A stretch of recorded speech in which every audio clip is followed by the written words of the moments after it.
edition of TNT Sports. Home of the World Cup from Italy in June.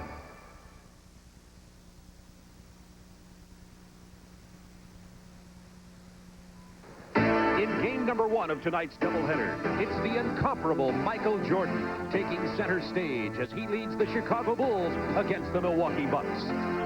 In game number 2, Akeem the Dream Olajuwon and the late-charging Houston Rockets meet one of the NBA's leading candidates for MVP, Magic Johnson, and the defending Western Conference champion, Los Angeles Lakers.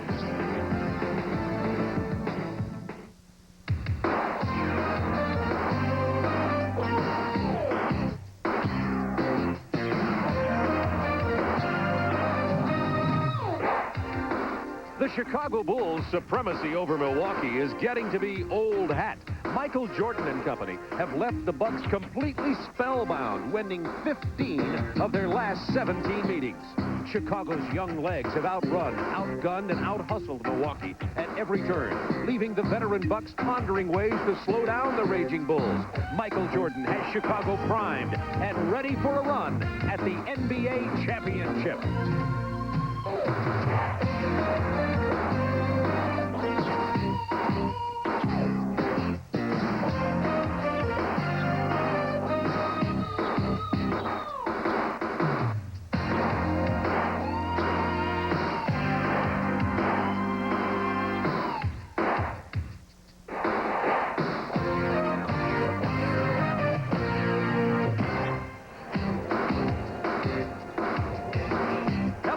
Along with Rick Barry, this is Bob Neal from Chicago Stadium.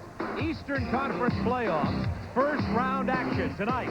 Two Central Division opponents, the Milwaukee Bucks and the Chicago Bulls. And most people in Chicago would say this is a great matchup for the Bulls because they dominated the Milwaukee Bucks all year long, winning the series 4-1 during the regular season. The Bucks won the first game, and then it was all Bulls after that. However, for the most part, this is going to be a different team that we see tonight from Milwaukee, and that 4-1 could be a little bit misleading. Bob, there is no question that 4-1 is very misleading. The Milwaukee Bucks have been banged up all season long. Let's take a look and see what happened to them this season. Everybody talks about Cleveland, but look at Milwaukee. They led the NBA in games missed due to injury, and you can see the total of some of their key players. However, Paul Pressey and Ricky Pierce will be back. They'll be performing tonight, and they're ready to go. Del Harris feels that his Milwaukee Buck team that's going to be on the court tonight is a far different team than the one that lost this series 4-1. Michael Jordan is known for his elevation. Well, he not only elevates when he literally plays the game, but he elevates his game in the playoffs. Michael averages about 33.5 points a game to win the NBA scoring crown. He averages nearly 39 in the playoffs, and he's ready to play tonight. Well, Michael, of course, one of the great players of all time. His statistics, I mean, are just incredible. Look at 39 points, 6 rebounds, 6.7 assists, 50% field goal shooting in the first round alone. And, of course, Del Harris, I think, has got a defense kind of geared to trying to prevent him from having an incredibly big night, Bob. But they don't want to go ahead and totally disrupt their team's defense philosophy by just concentrating on Michael. It ought to be a good one, the Bulls and the Bucks from Chicago Stadium. Right after this commercial timeout, we'll be going back to our studios in Atlanta and joining Craig Sager.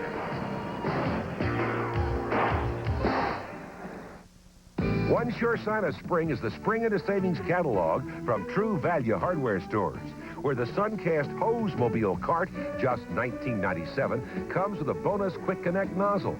Cut a 6-inch path fast with a Clip Quick cordless trimmer by Weed Eater, only $29.88. Or get the Green Thumb 2-gallon poly sprayer. It's just $24.88 in the Spring into Savings catalog from participating True Value Hardware Stores and home centers. Fitness Quest presents Charlene Tilton. I work hard to stay fit, and I love it. But holding on to a great waist takes special attention. So I'm glad I discovered this lean, mean sit-up machine, the Abdominizer. It lets you rock your way to a firmer stomach in just minutes a day. Ordinary sit-ups use muscles in your hips and thighs and can hurt your back. But the Abdominizer was designed by a doctor to create an automatic pelvic tilt, reduce the use of hip flexors, and place greater demand on the stomach muscles themselves. It's as close as science has come to the perfect sit-up for upper abdominals. The patented Abdominizer positions you perfectly for working the upper abdominals, while cradling the lower back and cushioning the tailbone. Knees in like this work the lower abdominals. And this built-in rocker mechanism lets you exercise those hard-to-work lateral obliques. You know, those love handles. Change hand positions for 3 different levels of abdominal action to get a firmer stomach in just minutes a day. The Abdominizer really works for me. And it can work for you, too. So if you're serious about your stomach, call toll-free now. Over 1 million sold. Call 1-800-421-2000. That's 1-800-421-2000. Use your credit card to avoid COD charges. Or send check or money order for $19.95 plus $3 shipping and handling to Abdominizer, P.O. Box 8449, Atlanta, Georgia 30306. Or call 1-800-421-2000.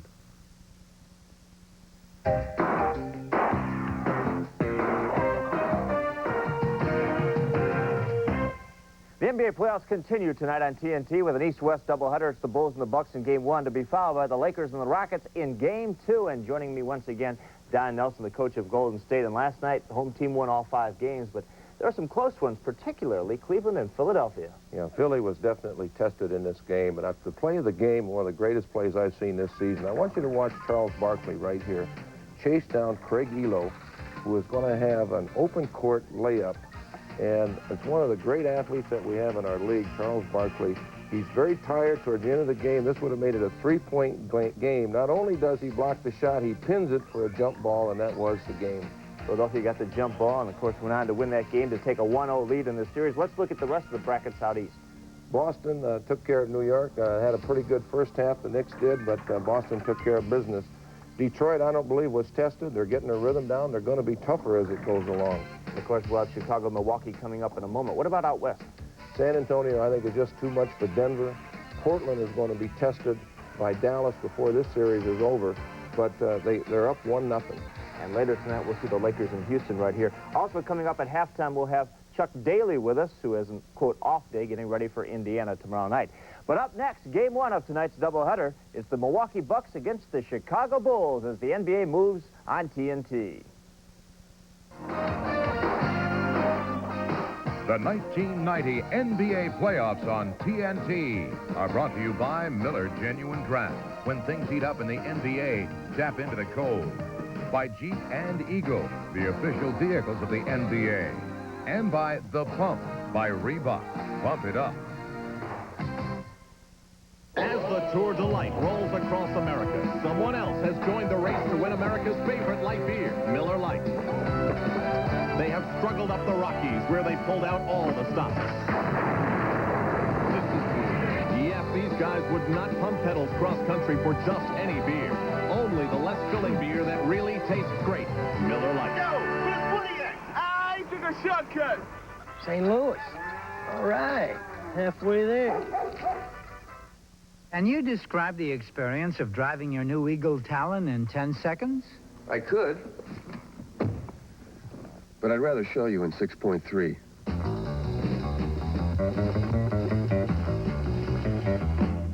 Did you know Eagle Talon is one of Automobile Magazine's top 10? Talon has won several prestigious automotive awards, so what's one more? Car and Driver's 10 Best.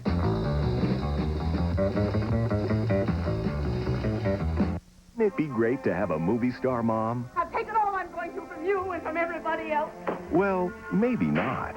All throughout May, TNT brings you the most heavenly and evil movie moms out there. I Remember Mama Month, all next month on TNT. From CNN, a one-hour report that changes the face of evening news. Expected from the people whose only job Stand by, in 3. is to bring you the world. The World Today, weeknights on CNN. Bob Neal and Rick Barry with you from Chicago Stadium, a sellout crowd. This is Game 1, Eastern Conference first round action. The lineups, first of all, for the Milwaukee Bucks, a healthy Milwaukee Buck team, with the exception of Larry Krystkowiak. It'll be Roberts and Lohaus at the forward, Sigma at the center. Jay Humphries and Alvin Robertson will be at the guards, a fine pair of guards for the Milwaukee Bucks, coached by Del Harris, who's only 6-19 career, versus Chicago. Phil Jackson, in his first year with Chicago, will have Grant and Pippen at the forwards, Cartwright at center, and in the playoffs, he will have to play big. Paxson at the point guard, and, of course, Michael Jordan, averaging 39 points a game in first-round playoff games. Del Harris who was with Rick Barry when Rick was closing out his career down in Houston, and then with Milwaukee. And Phil Jackson led Bulls to the second-best record in their team history, 55 wins this year, his first as head coach of the Chicago Bulls. Calling the game, Ed T. Rush, Bill Oakes, and Don Baden. Milwaukee wins the tip. We're underway from Chicago. Let's watch that matchup between Sickman and Cartwright. No love lost there. They've had a couple of pretty good battles. Cartwright's flattened them in a game earlier, or actually last year. Robertson over Cartwright. Rebound to Pippen. Robertson steals it. Takes it to the hole for the jam. Big play by Robertson. Missed his jumper. Stole it from Cartwright.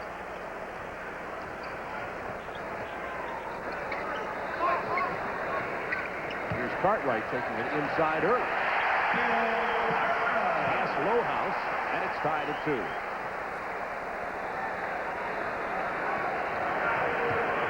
Jay Humphries, Alvin Robertson at the guards against Paxson and Jordan for Chicago.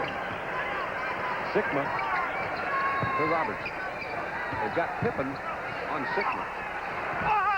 Robertson gets the roll. He has all 4 of Milwaukee's early points. Del Harris also going to be throwing a little different look at the Bulls here offensively. He's put in some plays with some different looks to try and perhaps confuse them a bit. And this is not what the Bulls are going to be accustomed to have seen before. Grant comes off a screen and sticks the 18-foot jump shot. Horace Grant, who was vocal in the newspapers here, say he doesn't think he's been treating fairly financially by the Bulls, wants to be traded after the season. That's a great way to start the playoffs, isn't it? One of your key players making that kind of statement.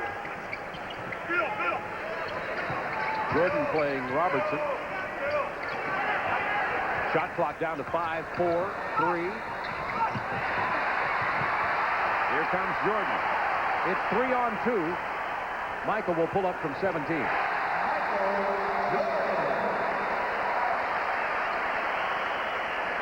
Del Harris kind of looks like a third base coach out there with the signals he's given for the plays he wants to run. These guys have to have master's degrees to understand Del Harris signals. Apparently they do. They've played well despite missing 235 player games with injuries. Looked like volleyball. Pippen batting it back to Roberts. 2 seconds on the shot clock. Milwaukee running it all the way down as the Bulls have played good defense. The foul is against Milwaukee. Alvin Robertson's first. Can't afford to get Robinson in trouble. He does so many things for this Buck team. We look at some of the keys for the ball game tonight.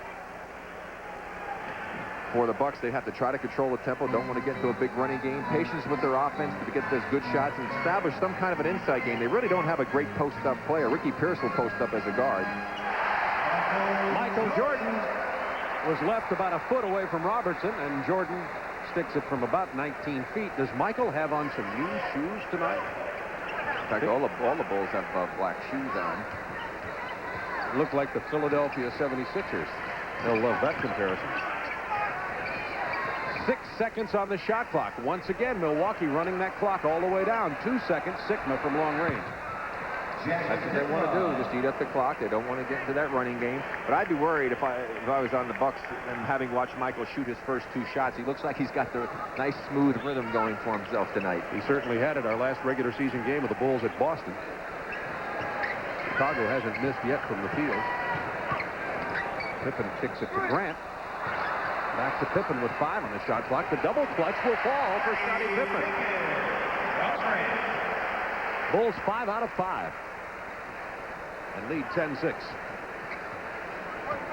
First round, game 1, Eastern Conference. It's the first of our doubleheader tonight. We'll be going to Los Angeles after this ball game for the Lakers and the Rockets. Sickma, that shot clock down to 5 seconds. Tipped away by Pippen. Jordan, the no-look to the streaking Horace Grant.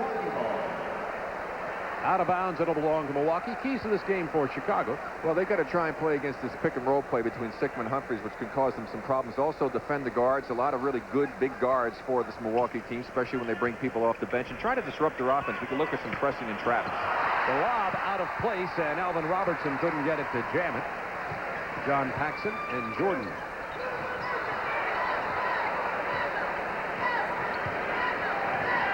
The Bulls try to lob right back. Shot clock down to 10 seconds, and Pippen throws it away. 10-6, Chicago, 7:54 to go first quarter. See, there's Dell over there. You saw him in between the players, giving signals again.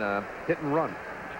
Yeah, he really wants to control things here. I mean, that's not the normal pattern for the majority of coaches in this league, calling that many plays, but we'll see how it works for Milwaukee tonight. Jay Humphries on the drive. He draws the foul, doesn't get the basket. Hey, lucky he didn't turn his ankle because he stepped on the side of someone's foot, and that's normally where a lot of ankle sprains come from. That's going to be Forrest Grant thinking of his first person. Look at Phil Jackson's new tie. You know, the most improved players in the league could be Reggie Miller, could be Ronnie Cycli, but most improved tie on a coach could go to Phil Jackson. Well, I can appreciate ties like that. He's come a long way. You know, he bought a series of wild ties for his entire coaching staff. Yeah, Johnny Bach, I can see Johnny's got a kind of wild one on. Yeah, that's not a Johnny Bach tie. I have a feeling that's a reluctant sartorial move by Johnny. Humphries at the line, averaging 15.3. You see career highs in two areas.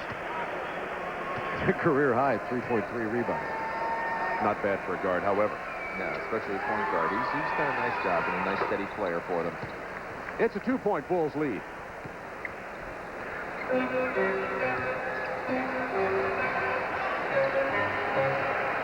The Bulls lost the regular season opener to Milwaukee, then won the next 4 games. Jordan with the double clutch. Own rebound. And the foul. Jordan has 6, an opportunity for 7. Del Harris wanted a traveling call. Let's watch him as he's going to have to double clutch this shot. Humphries having fallen down, allowing the penetration. There's the double clutch. He goes right in. Nobody there, of course, to screen him out. Came right back to him. Del Harris wanted to travel, but as you can see, there was no traveling on the part of Michael Jordan as he knocks in the free throw. Here's some pressure. Sigma picked up the personal for Milwaukee. Fred Roberts, strong to the hoop.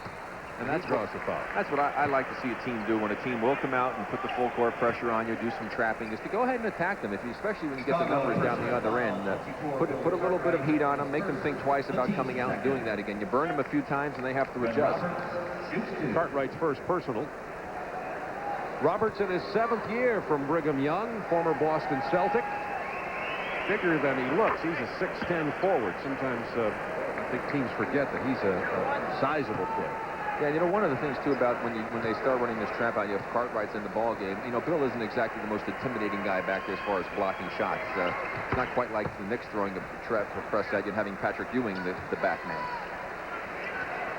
13-10, Bulls by 3, 7:17 to go, first quarter.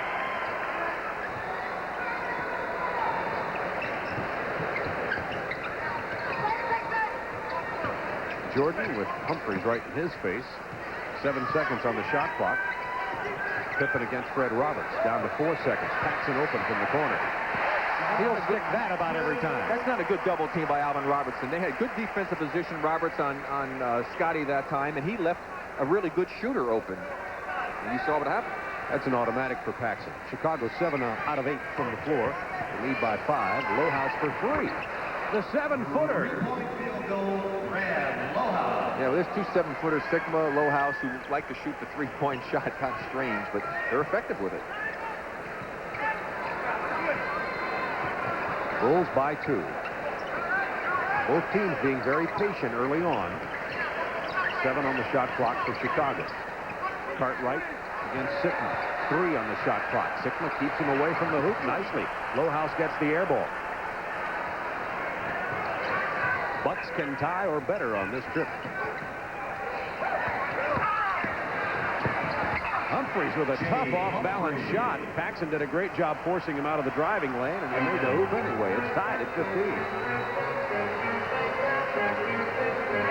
Jordan. Rebound, Roberts. Michael has 7 points to lead all scorers early. Del Harris wants those type of shots that quickly. The bounce pass from Jordan to Grant, who also gets fouled. A 3-point opportunity. Michael Jordan made a beautiful play on that pass inside to Grant. That's what happens. You don't use the clock. You wind up getting a long rebound. They get a break and a 3-point opportunity.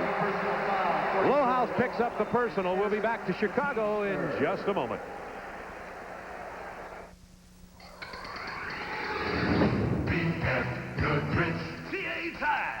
BF Goodrich TA Tires. Perform. Well, Chicago's got a 2-point lead as a result of this play. A quick shot from long distance by Lohaus. You'll see Horace Grant jumps at it, then Horace takes off down the court. There's the rebound to Michael. Michael quickly down the court. He gets in front of Humphries. I'm in front of Robertson. And now on the left, a nice bounce pass to the streaking Grant. Lohaus trailing, fouls him from behind. That's why Del Harris does not want quick shots from long distance, because those type of results are what can beat you in a ball game. And that kind of basket will help you shoot 73%. The Bulls are 8 of 11. And also Milwaukee's 56. I was going to say, you look at the score with 5:33 to go, you say 17-15, you got, oh, this is a pretty fast-paced game. But it really isn't a fast-paced game. It's just that both teams have been shooting a very good percentage. Both have been patient so far. Horace Grant, an opportunity for his 5th point of the ball game here. Every Chicago Bull player has scored. It is true also for Milwaukee. Bulls by 3. With some pressure.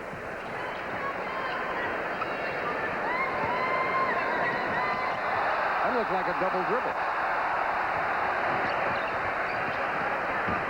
Inside to Robertson, bounces it to Roberts. It was blocked by Pippen. It belonged to Chicago.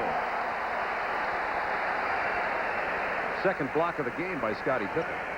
Yeah, I don't think Fred realized that Scottie was in there behind him and didn't really use his body to protect the ball. Had he known, he could have taken it to the other side and used the basket as a defender.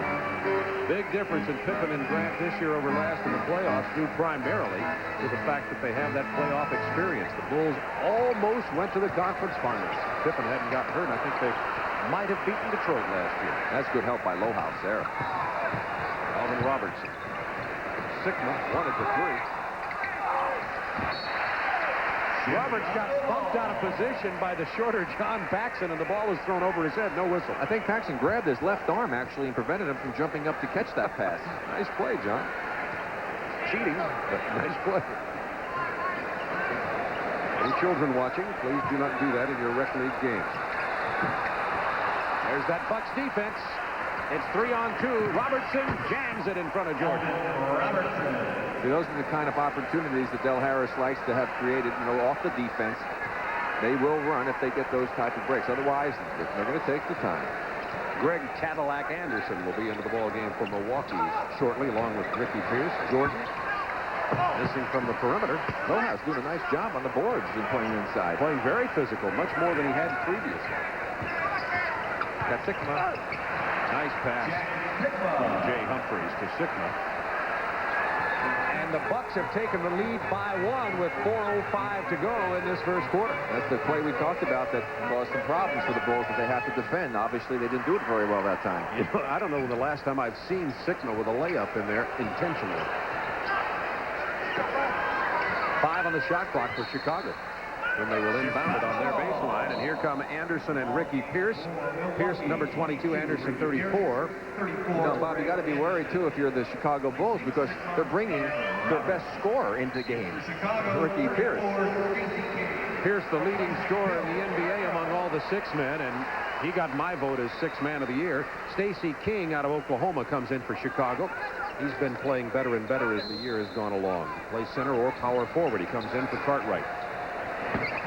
Jordan has missed his last 3. Won't bother him.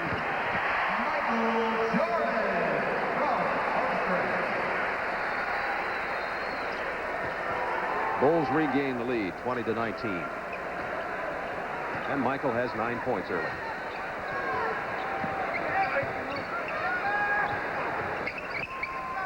Pippen now playing Alvin Robertson. Pierce kicks it out to Robertson, who's going to drive. Humphries gets the loose ball, feeds it inside beautifully to Cadillac Anderson. Nice job of Humphries, who's playing very intelligently at the point tonight for Milwaukee. Interesting to see how much it's going to take out of Michael Jordan having to guard Humphries. He does the best job. Phil Jackson decided he wants to have him on Humphries, but that, again, can wear him down on the offensive end. King with a spin move inside, draws the foul. King went to his left, to his left, to his left, to his left early in the year. He's been moving more and more, going to his right and becoming a much more dangerous player down low.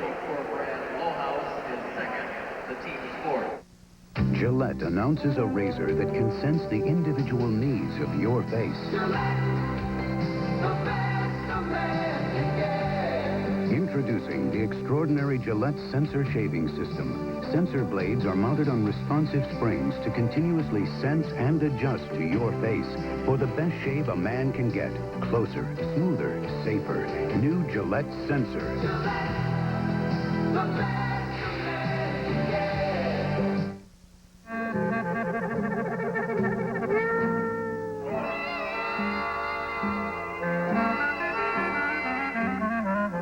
The next time your car is in the shop, remember, Fram oil filters protect your engine better because they stop more dirt the first time through than any other filter. Fram, you can pay a little now or a lot later.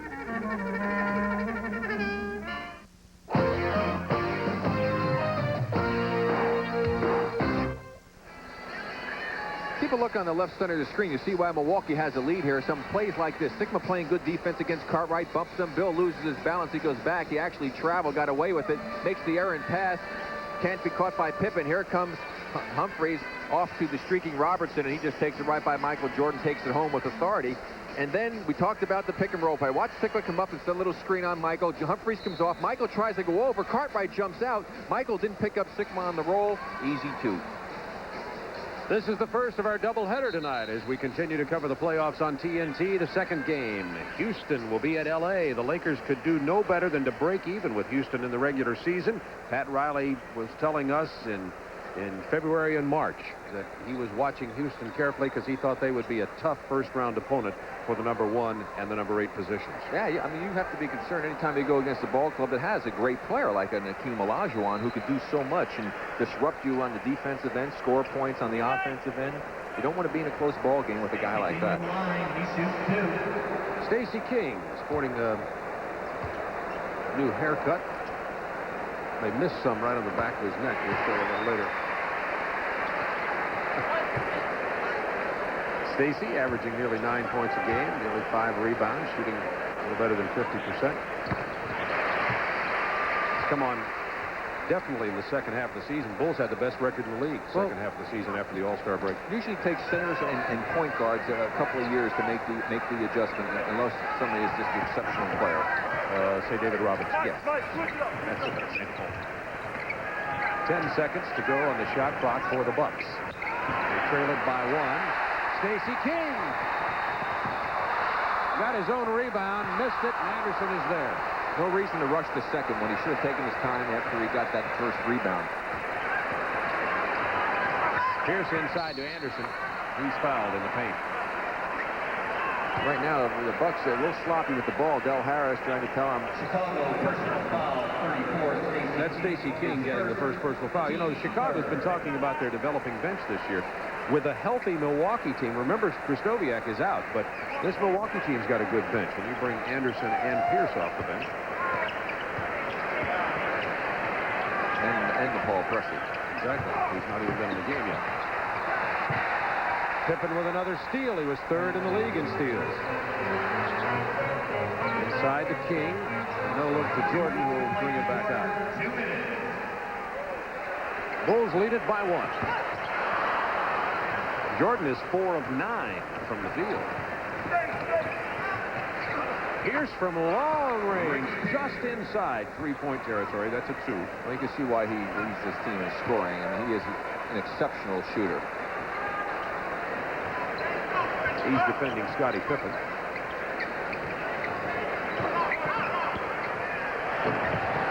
Stacey King with a big rebound. Chicago ball. It'll be Chicago's ball. Returning for Milwaukee, 24, Jay Humphreys. Humphreys back into the ball game now. It's Humphreys and Pressey, along with Roberts, Cadillac Anderson, and Ricky Pierce. Craig Hodges comes in for John Paxson. Hodges playing still with a sore back. He missed a few games with that back. Told me right before the game that it still bothered him a little bit. He thought he was at about 80%. Oh, no, not this time, but King is there for the rebound. It's knocked away from him. Pierce hustling for it. Chicago ball.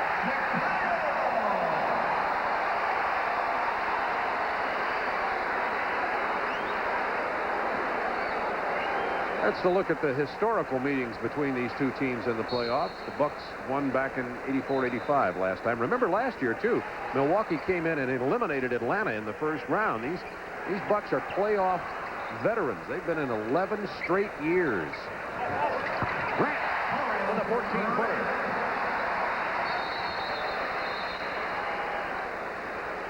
You know, it's kind of something almost like a tradition, and Don Nelson was the guy that kind of put things together, and it's not always easy as a coach to come in and be able to carry on a tradition that was started by an outstanding individual such as Don Nelson. But Del Harris, I think, has done a terrific job in maintaining that Milwaukee competitive drive that they've been known for, and they're playing some good, tough defense. Under a minute to go, first quarter. We've had 6 lead changes. Chicago in the lead right now, 24-23. Yeah, but again, this is the way the Bucks want to play. I mean, as you pointed out, the shooting hasn't been quite as good, a little sloppy at times the last few minutes. The 24-23 with under a minute to go. The Bucks would be very happy to have every quarter go in this fashion. Of course, with maybe a point or two more on their side of the ledger. Neither team in the penalty. That was the first foul last 2 minutes charged to Scottie Pippen. Grant got a hold of that, and King came down with it as Pippen did. He's got Jordan for the jam.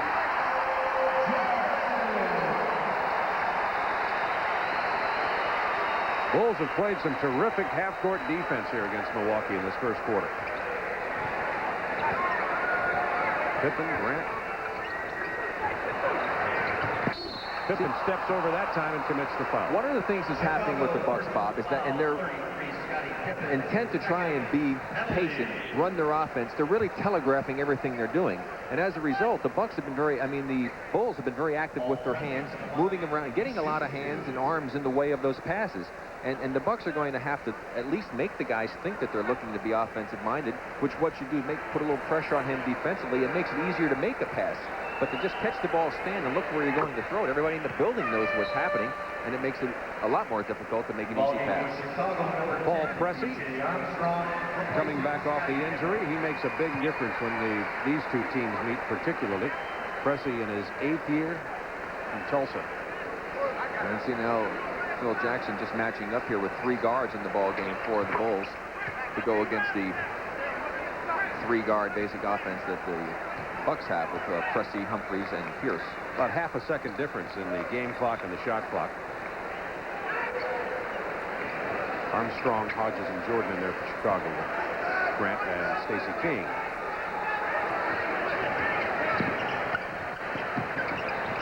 Jordan slid, and that'll be a turnover. He couldn't stop. The floor has been moist here tonight. Between transitions, officials have had ball boys out here wiping the floor up in varying place. There's a Stanley Cup hockey game here last night, and there's ice underneath this floor, which causes condensation. Milwaukee gets the ball with 4.5 seconds to go first quarter. Especially a very warm day here in Chicago. See? Humphrey goes down, but he gets the pass to Anderson before the buzzer. It'll count, and Phil Jackson wanted a traveling call.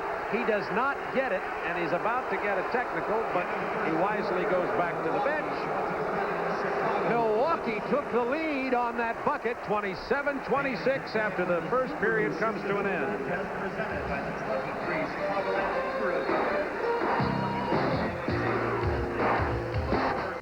NBA playoffs on TNT. First game in the first round between Milwaukee and Chicago. The Bucks lead it by 1 after the first quarter, and we've got a floor situation here at Chicago Stadium. Very dangerous. Watch Michael Jordan. Watch his right foot as he plants the left. It just slides along that condensation that's gotten on the court. He goes out of bounds. That's where the call wasn't traveling. And look, you can see here. You can see there's moisture on the floor here and on the court. And we've seen a number of players already slip and fall. And hopefully no one will get hurt, because you hate to see this happen. I've had sometimes when games have been called because of the same type of a problem. Chicago started 8 of 11. Now they've made only 3 of their last 12 shots. Jump ball. Now we've got a jump ball as Ed Neely has come into the ball game for Chicago. The Blackhawks played here last night. As of 3 o'clock this afternoon, the ice was still on this floor. This floor went down at 3 o'clock, so that's really what's causing the problem. Jordan open for the jumper off the glass. Jordan has 13 points. And the Bulls have regained the lead. We've had 8 lead changes. Pierce. Michael, That's a 2. He stepped on the line. I tell you, Michael had to try and weave his way through defensively there to a whole bunch of picks. Pippen on the run, missed the lay-in.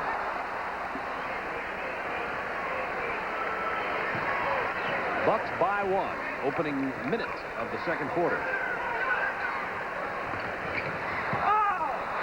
Inside to Sigma, he missed the layup. That's unusual territory for Jack. Hodges also just inside, 3-point lay. A lot of long-range bombs, but everybody's stepping on the line. That's the 10th lead change. It's seesaw, 30-29. Chicago. That's unbelievable what happened there. As Ricky Pierce tried to come around, he got drilled by Stacey King, and then Ed Neely came out, and Pierce got mad, and he threw a shot at Neely, and then Neely threw one back, and that's what the officials saw. Neely is hot. He picked up the personal. Going to have to keep an eye on this. There's a lot of vicious picks being set here to try and free Ricky Pierce, and we'll try and keep an eye on some of the action coming under the basket. We'll try to maybe watch Pierce as he tries to get open and see what's happening with some of those screens. Neely's a 250-pounder. He and Anderson are battling right now. Pierce on the drive. Great play. And he'll get the basket. They tried to overplay the screen that was coming up, and he took complete advantage of it by taking advantage of the overplay. Now watch the last play. Here you see Pierce go out. There he got pushed and shoved. No foul. Now he comes in. He gets shoved by Neely. Then he whacks Neely in the head, and that's the foul was called, though, on the first blow of Neely bumping him. And this is what you try to do, disrupt guys like defensive backs, but you don't want to try and do it right in front of the official necessarily. Neely is still fuming. Jordan picked up the personal. Pierce does not convert the three-point opportunity, but Pierce is 3 out of 3 from the floor since coming off the bench. Bucks up by 1. Milwaukee playing tough defense. This is playoff half-court basketball. King tipped it out very wisely to Michael Jordan. Intelligent play by Stacey. Against Sigma. I tell you, it looked to me like Jack had nothing but ball. Unless he caught him on the side of the arm afterwards, it looked like he had his hand on the ball on this move by King. Obviously, Jack feels the same way as he picks up his second foul. See if we can pick it up on the replay. Here's the position, bumping him out of position. Now King makes the move. Watch the right hand. He kind of hooked him a little bit. Boom. And it looked like to me, because I could see through where his arms were, that there wasn't any contact in that area. It looked like a pretty good defensive play. King has 4 points and 4 rebounds. Neely almost stole it from Sigma. This Neely is a battler. He's an effective bench player. Knows his role, plays it well for the Bulls.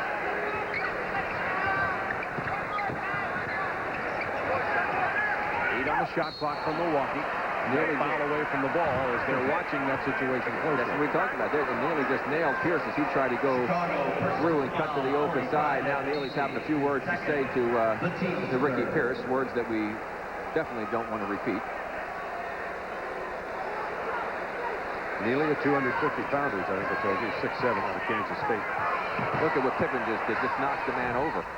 Plessy misses. Anderson loses the rebound to Jordan. He stole it.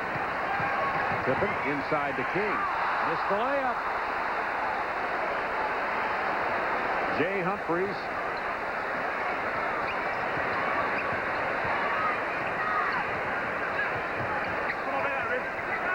Plessy, nice drive. He draws the foul and gets a three-point opportunity. This is what Del Harris talked about, establishing an inside game. Not necessarily posting a guy up. Del was saying there's other ways to establish it. Obviously, what they're attempting to do is get some good penetration. And with the quickness and the play of his guards now, they're obviously looking to do that, and they've been quite successful with it. That's 3 personals on Neely very quickly. Oh, watch again. It's just a straight-up move. He just went to Scotty's right. Nice drive to the left side. Neely late coming over to help out, but Pippen just got caught flat-footed, didn't react well to the move. The Bucks are not taking advantage of the free throw opportunities. Unusual for them, of course, because they set a record last season around the free throw line, both beaten this year by Boston. Bucks by 1, 9:11 to go in the second quarter, and the next foul committed by Chicago will put Milwaukee at the free throw line. Chicago not shooting very well. They opened up the game red hot, but since early in the first quarter, Chicago has not been hitting the buckets. Humphrey sees the opening, lost the ball. Hodges between his legs to Jordan. Oh, my! Oh. brought the crowd up. Jordan has 15. They're still buzzing over that one. Listen to this place. 7 on the shot clock. Anderson is fouled. He took it right at Stacey King, and that's Stacey's second. Well, there you see the lost ball. Humphries made a good penetration move. Now watch Craig Hodges. He knows Michael's there, through the legs of the trailing Michael Jordan, who has no problem laying that one up and in. Greg Anderson to the line, 2 shots. Greg Anderson will get 2. And King has 2 personal. Robertson returns for Milwaukee. Robertson comes back into the ball game. Pressey will go to the bench for Milwaukee's Bucks.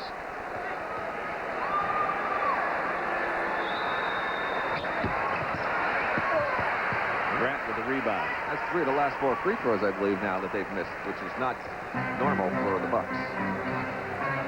Tied at 34. Look at the defense. They've got Jordan posted over Robertson. And Jordan has 17. Pierce open from the corner. Well, I think if you could take a quick shot, if you can get Ricky Pierce open from 18 feet, that would be the shot I think I could accept as a coach. He hasn't missed from the floor. 4 out of 4. Lohaus will be back into the lineup for Milwaukee in a moment. Sigma is pushing Stacey King all the way out past the free throw line. Now they've posted Pippen over Pierce. His hook doesn't go. Grant stole that rebound. Anderson lost it when he pinned it against the rim. Anderson's timing was off. He was trying to get the rebound actually when he was on his way down and couldn't quite get the handle on it. Chicago by 2. I mean, there's some serious traffic down there in the lane. And Anderson called for setting a screen on Michael Jordan. The offensive foul on him for setting it. He's going to get a technical foul because he had something to say to the Oaks. We have a timeout on the floor, and a technical foul has been called against Greg Anderson. He's flirting with another one. 7:12 to go in the first half. Oh, yes, the playoffs are definitely underway in Chicago. Jordan misses the technical. Timeout is charged to the Bulls, leading it by 2 from Chicago Stadium. He calls home anytime for any game next season at TNT. We call it the Power Pass, and you can win one, complete with airfare, hotel, and tickets. To enter, just pick up the phone and call 1-900-3706-TNT, or send a postcard with name, address, birth date, and phone to NBA on TNT as the rumble of the NBA playoffs continues on TNT. At the conclusion of tonight's game, Rick and I will be selecting the Miller Lite player of the game. Bob, we were talking about the action under the basket. Watch what happens. Watch what Michael Jordan, first of all, does as he's playing against Ricky Pierce. A little shot there, pushes him away. Now he gets drilled by Robertson, throws him out of the way. Now he tries to fight and go over and go through the double. You see Anderson moved and put his arm up to set a screen. Nothing really all that bad about Anderson. That's why he's upset. And, of course, this was the resulting technical as he went over and had a few words choice, I'm sure, to say to Bill Oaks. Oh, my, he said the magic word. Speaking of magic, our second game of the doubleheader tonight, Magic Johnson and Akeem Olajuwon. With their respective teams, the Lakers and the Rockets, Ron Thulin and Steve Jones standing by in Los Angeles for that one. The Bulls lead it by 2. You know, Michael was throwing some leather as he battled through those screens. Officials are going to have to really get on top of this because there's a lot of action and a lot of contact going on underneath the basket. Charles Davis in right now for the Bulls. Grant gets the stick back as Michael Jordan is getting a rest. And Horace Grant's playing well. He has 11 points in this ball game. Horace Grant has been very effective on the offensive boards. Chicago has built a 4-point lead.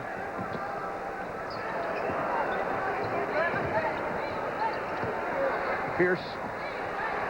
Somebody got a piece of that one. They did. They did. That should belong shoomed along to Milwaukee. I mean, now Ricky Pierce is not going to miss the basket by that much unless somebody touched the ball or hit his arm, and he was saying they hit the ball. I have to agree with him.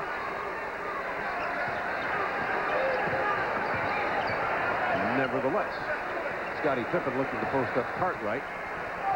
Kick it out, 7 on the shot clock. Davis from 20 feet, Charles Davis. Davis, the 9-year veteran from Vanderbilt. Bulls with a 6-point lead. That's their biggest.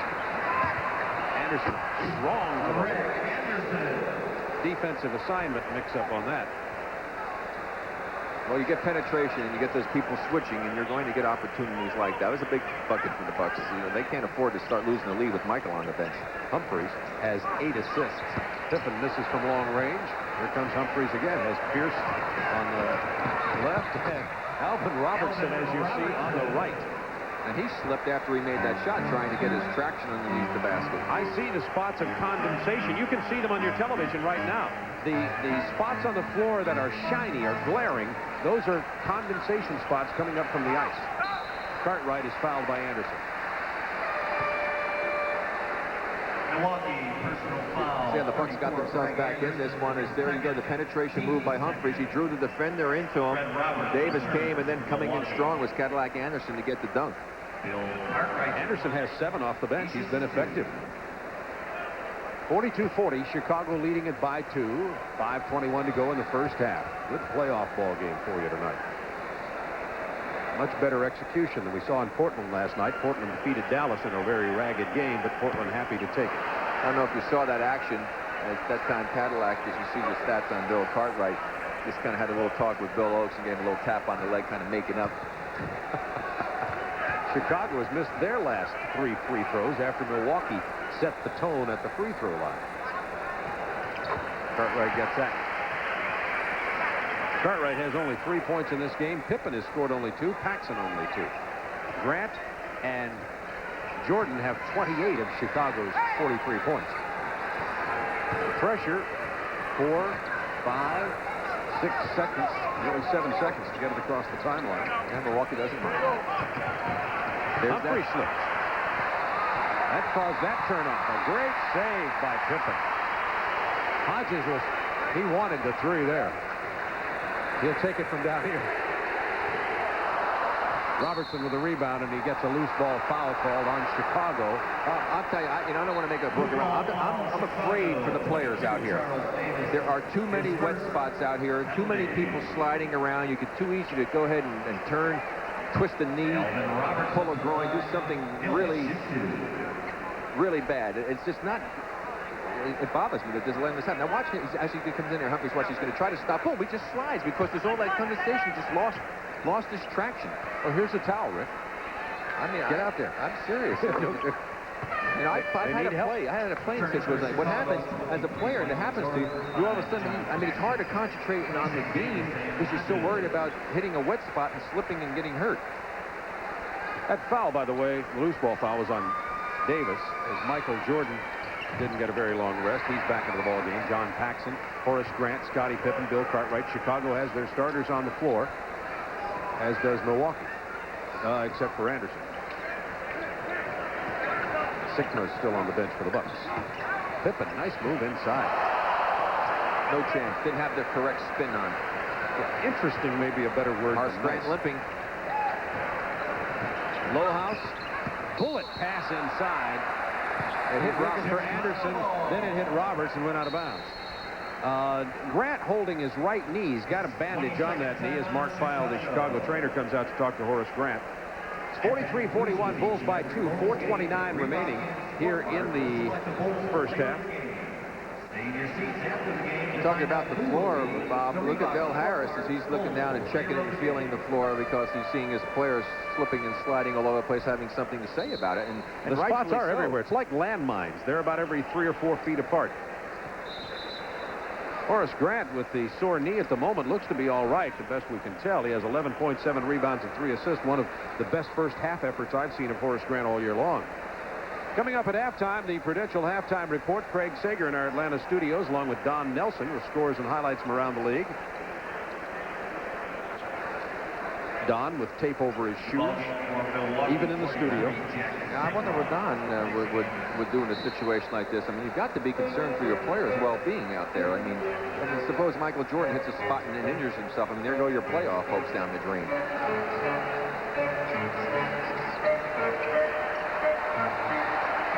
lot of passes inside. Jordan to Grant to Cartwright. I thought one too many, but no, because they got the hoop. Well, I don't think Horace wanted to make a move because that knee's still bothering him, and he's still flexing it now, and it's not the one that he has the wrap on, it's his left one.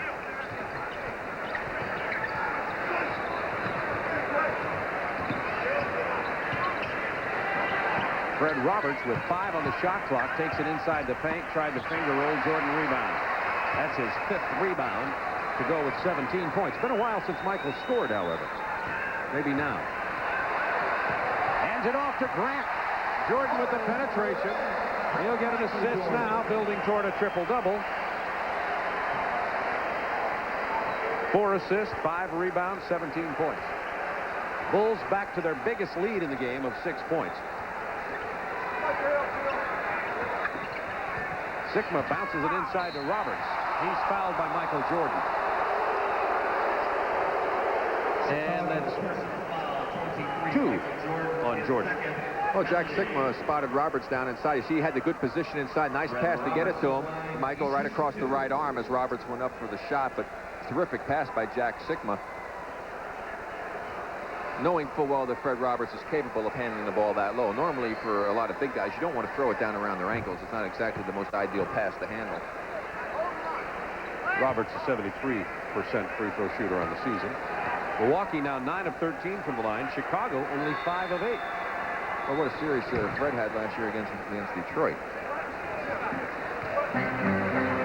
Bulls by 4 with 3:17 to go first half. Along with Rick Barry, Bob Neal with you from Chicago Stadium. The first of a doubleheader tonight. Second game, Houston at L.A. Jordan from 19. He has 19.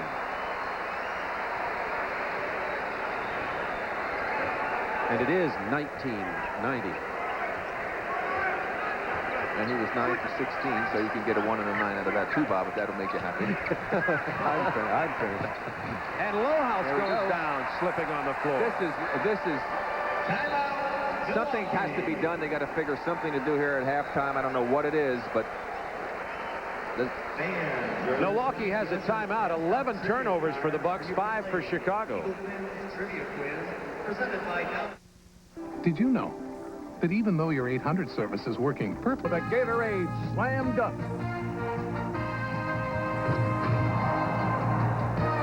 Tonight's Slam Dunk by Michael Jordan. We tested in laboratories. We tested on the asphalt, in the parks, and on the road.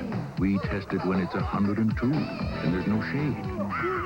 And we found that when you lose fluids, minerals and energy, nothing puts them back better than Gatorade. It's been proven again and again. But just to keep us on our toes, we test it every Sunday in front of 30 million people. We'll return to Chicago Stadium momentarily, but first a look at what will be happening at halftime. Don Nelson will join me in Playoff Central, and Chuck Daly will be with us from Detroit. His Pistons up 1-0 on the Indiana Pacers. We'll also look at our weekend schedule here on TNT. And now let's go back to Bob Neal and Rick Barry. Welcome back to Chicago Stadium with a slippery floor. Remember the ice underneath this floor, and Lowhouse here is going to go down hard on one of the puddles of water, the condensation. The coaches met during the timeout, Phil Jackson and Del Harris. Del Harris says, let's get together. We got to do something with this. We have franchises at stake. I don't know what the answer is. Perhaps rosin, hair dryers, towels. Bulls by 6, 2:30 remaining. Grant just changed his pivot for twice there. Davis got the pick from Grant and took it the other way. Gives it to Cartwright with the most unorthodox jump shot in the NBA. The Bulls' biggest lead of the game of 8.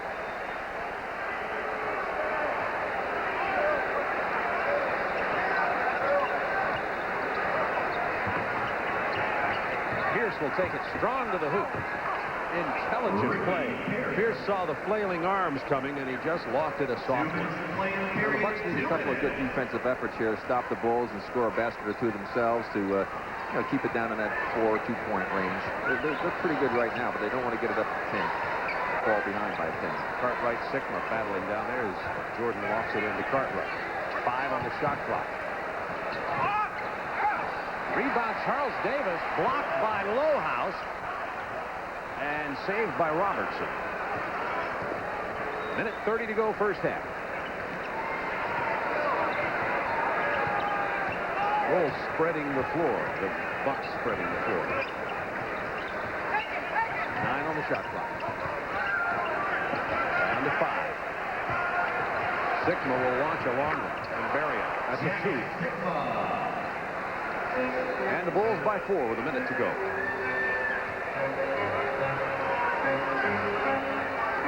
Jordan with the directions. Stolen beautifully by Alvin Robertson with a great hands. Got Pierce in the left corner.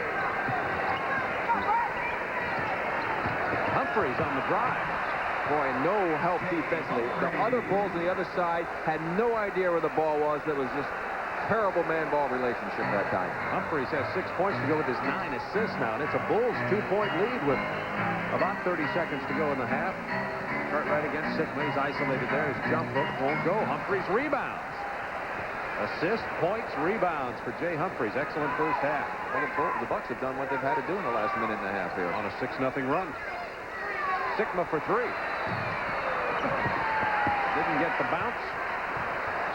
Time remaining in the half in the lower right of your screen, 15 seconds.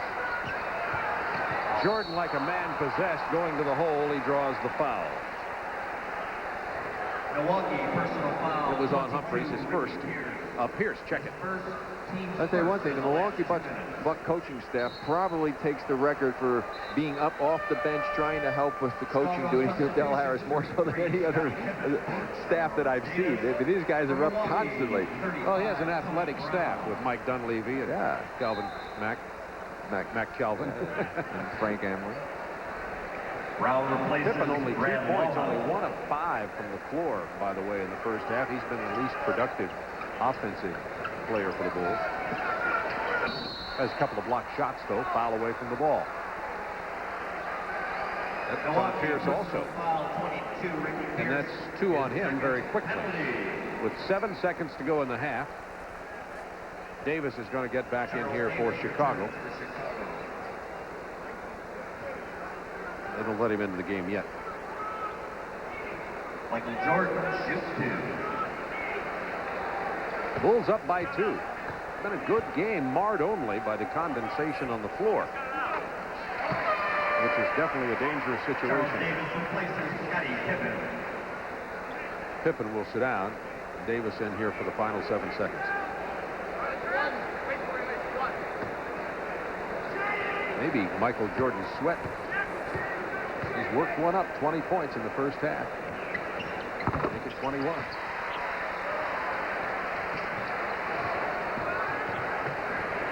Humphreys up ahead. In the corner, gets the layup and draws the foul. Humphreys has 8 points, a chance for 9. He has 9 assists. Well, just very quickly, Michael just overcommitted, and Humphrey took advantage of it, drew the foul. As you saw Davis whack him on the arm and hit the deck. Chance for the 3-point play. Ed Neely returns for Chicago. Ed Neely in for Chicago for this final 1.5 seconds as Davis goes back to the bench. I think Michael felt that the clock was running down. He was going to try to shot, and he just moved up on him, and Humphreys had presence of mind and just let him go right by and take it to the hole.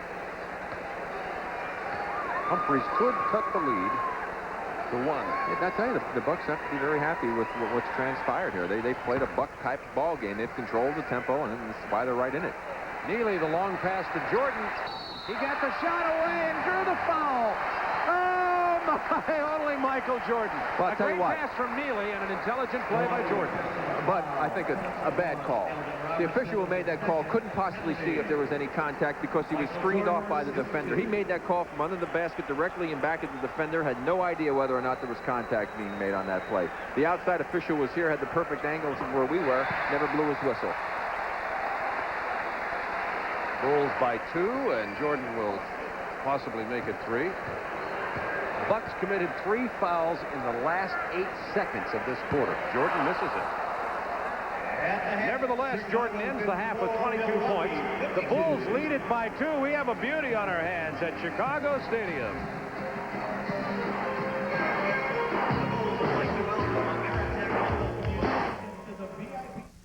This other mic. So you can shave hard-to-reach places. It's got a special bar to keep the blades clean. The Slim Slim Disposable from Schick. The Type A personality vacation.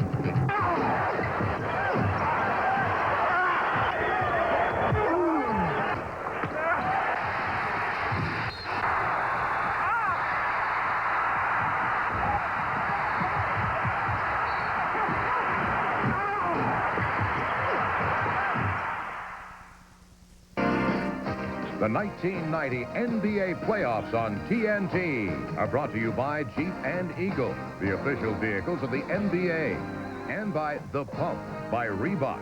Pump it up.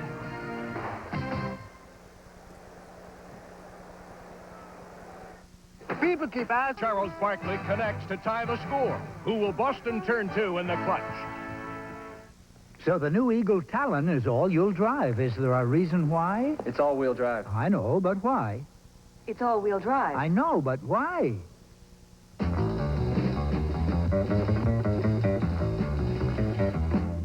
Did you know Eagle Talon is one of Automobile Magazine's top 10? Talon has won several prestigious automotive awards, so what's one more? Car and Driver's 10 Best.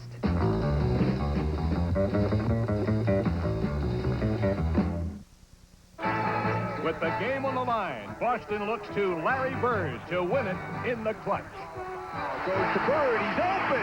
Got it at the buzzer. You can expect the best from Jeep and Eagle. The Prudential Halftime Report is being brought to you by the companies of the Prudential. Come to the Prudential and build your future on the rock.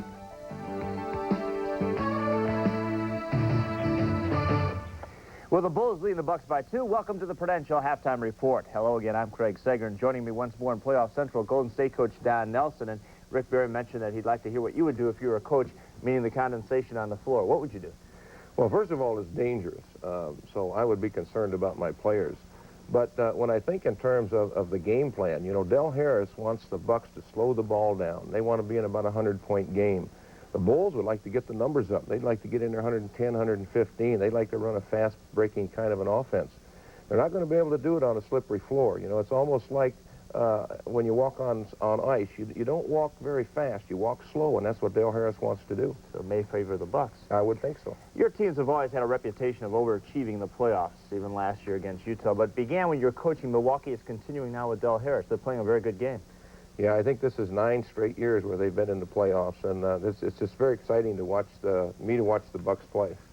Let's look at some of those plays specifically about maybe why they are keeping the Bulls intact. Yeah, they're using the pick and roll quite a lot, and I want to notice here. I want you to notice that Jack Sikma's going to run what we call a pick and roll play. The ball is over here, play here by Humphries.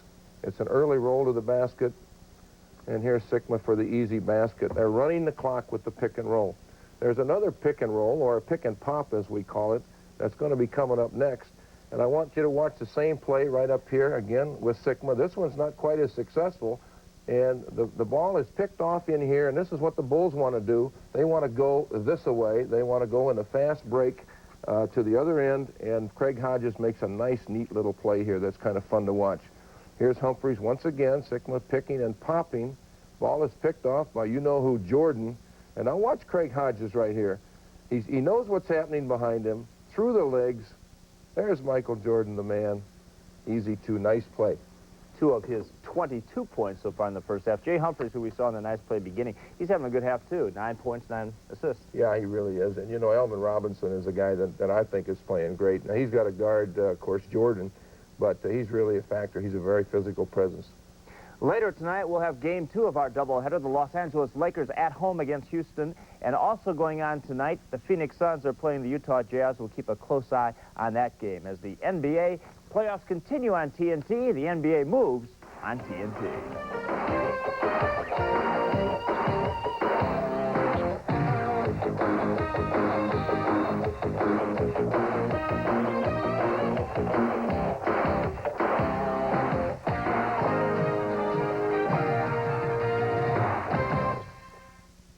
Tomorrow night in Game 1, Pat Lever and the Denver Nuggets try to even the series against David Robinson and the San Antonio Spurs. Game 2, also from the Western Conference, Roy Tarpley and the Dallas Mavericks looking for their first win against Buck Williams and the Portland Trail Blazers. And our weekend coverage continues on Sunday night when Brad Daugherty and the Cleveland Cavaliers look to find a way to stop Charles Barkley and the Philadelphia 76ers. The most extensive coverage ever right here.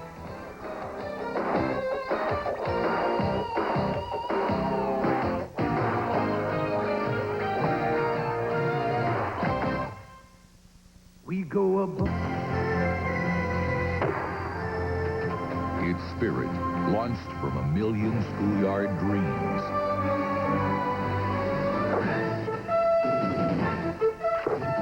Stage exactly 94 by 50. Stand by to come up on Z. Roll Z. Across solid hardwood, they slice space and time with lightning precision. Stand by to come up on X. Stand by to track it. A million moments in time. On 2. Freeze it. Welcome to the big leagues. Welcome to the NBA. Stand by to key graphic, key graphic. Ready 1 without it, take it. And now, the network that keeps you on top of the action presents the pass that'll take you there live. Introducing the Power Pass from TNT. A pass so powerful, it will jet you to 26 American cities anytime you want. To see any regular season game you want. In 90-91, a city-by-city tour of everywhere the NBA calls home. From man-made palaces to legendary gardens. Play X, put X online, track X, please. Every NBA city, every NBA team, win 27 full games, and the choice is yours. With tickets, airfare, hotel, and spending money, all provided by TNT. Stand by clock and score, put them in. All the stars. Solve them out. All the action. To come down with your Power Pass, just pick up one of these and call 1-900-3706-TNT. Or send a postcard with name, address, birth date, and phone to NBA on TNT. Enter as often as you like to win the most impressive credentials in sports. And keep it right here as the rumble of the NBA playoffs continues on TNT.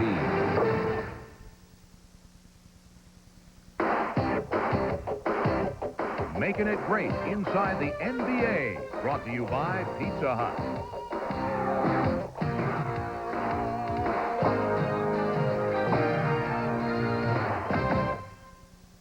Welcome to Inside the NBA.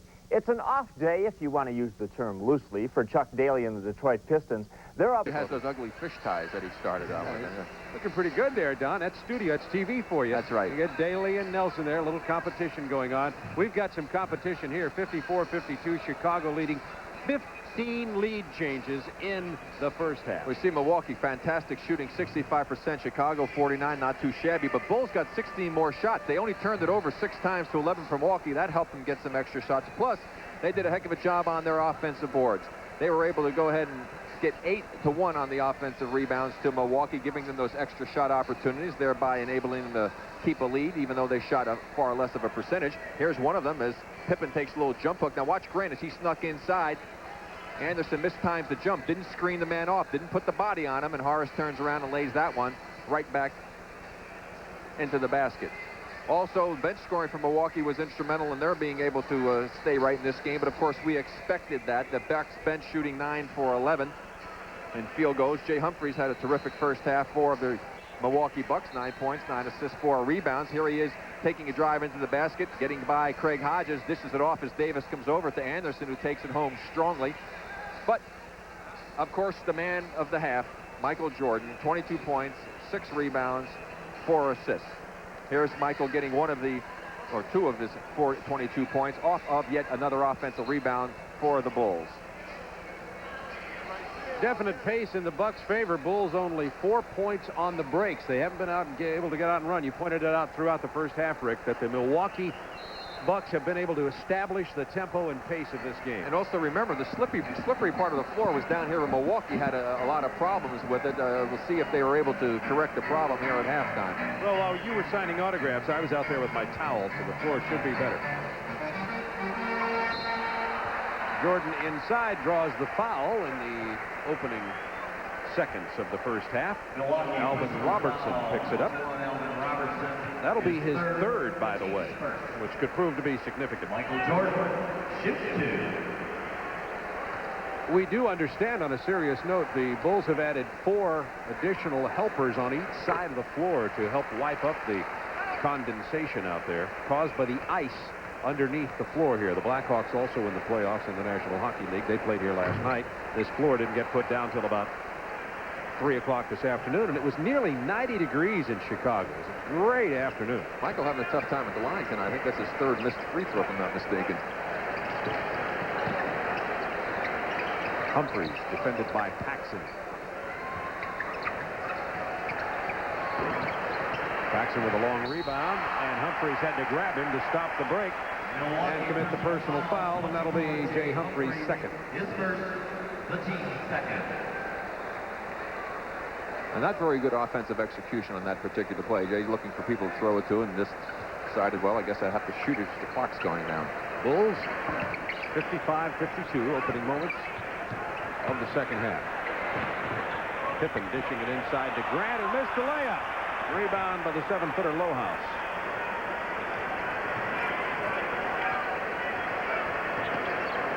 Humphries and Roberts, along with Lohaus, Alvin Robertson, and Sikma.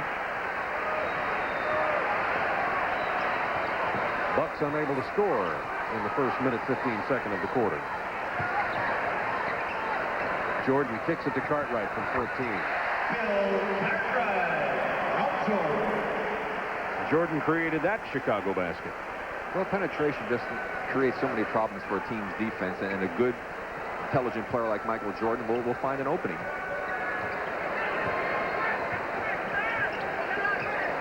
Bulls lead it by 5. Tipped away by Pippen as they attempted to lob it into Roberts. Knocked out of bounds with 4 seconds on the shot clock.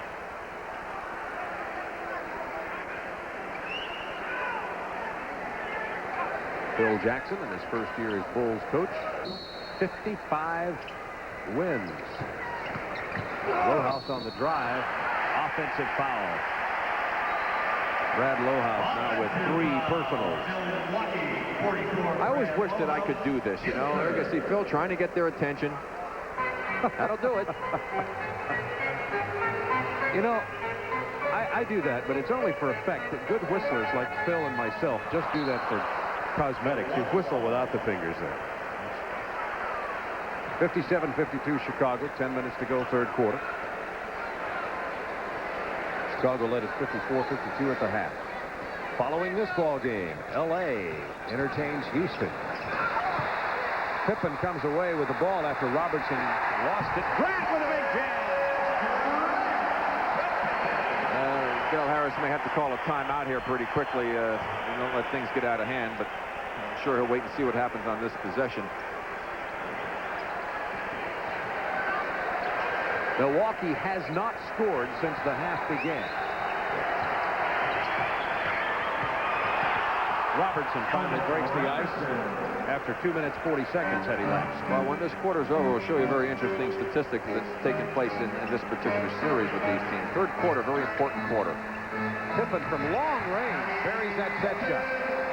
Scottie Pippen can hit the set shot from further than 15 or 16, but he gets inside. He has problems with his jumper. Yeah, he really is a much better shooter from the longer range. He has a little difficulty on that 12 to 16-foot area. Nice drive by Alvin Robertson. As he gets inside, he's fouled.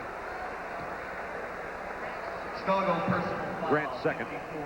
Well, look at Michael Jordan. He plays defense.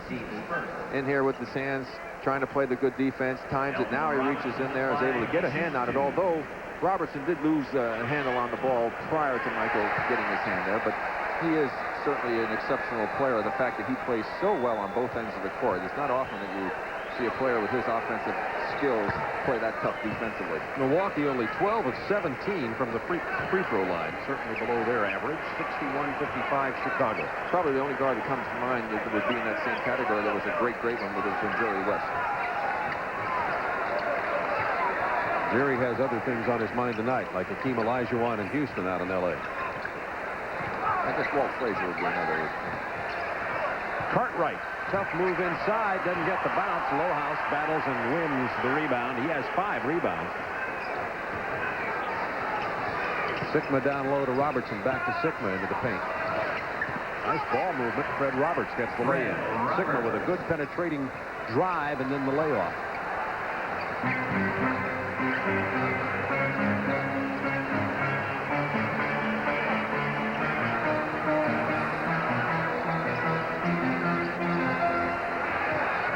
On the shot clock for Chicago.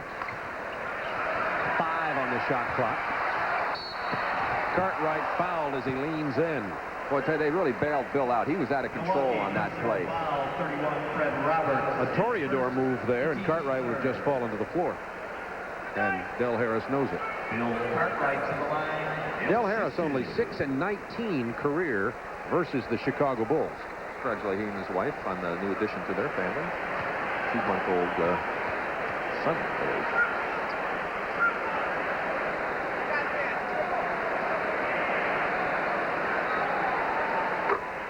Bill Cartwright drops in the free throw.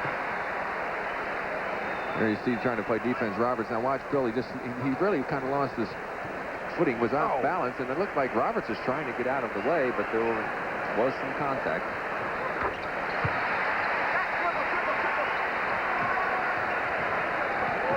Six-point Chicago lead.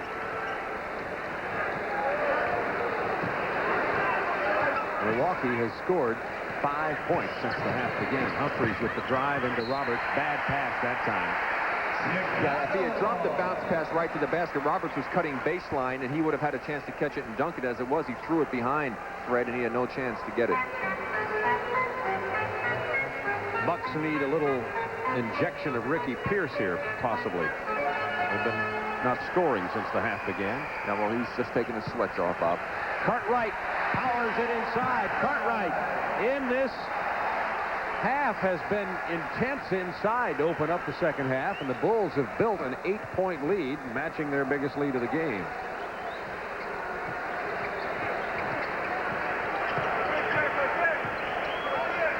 Shot clock down to 8 seconds for Milwaukee now. Lohaus being guarded by Grant, puts up the jumper. Rebound Pippen. Yeah, Dell's going to really need a timeout here, especially if Chicago scores.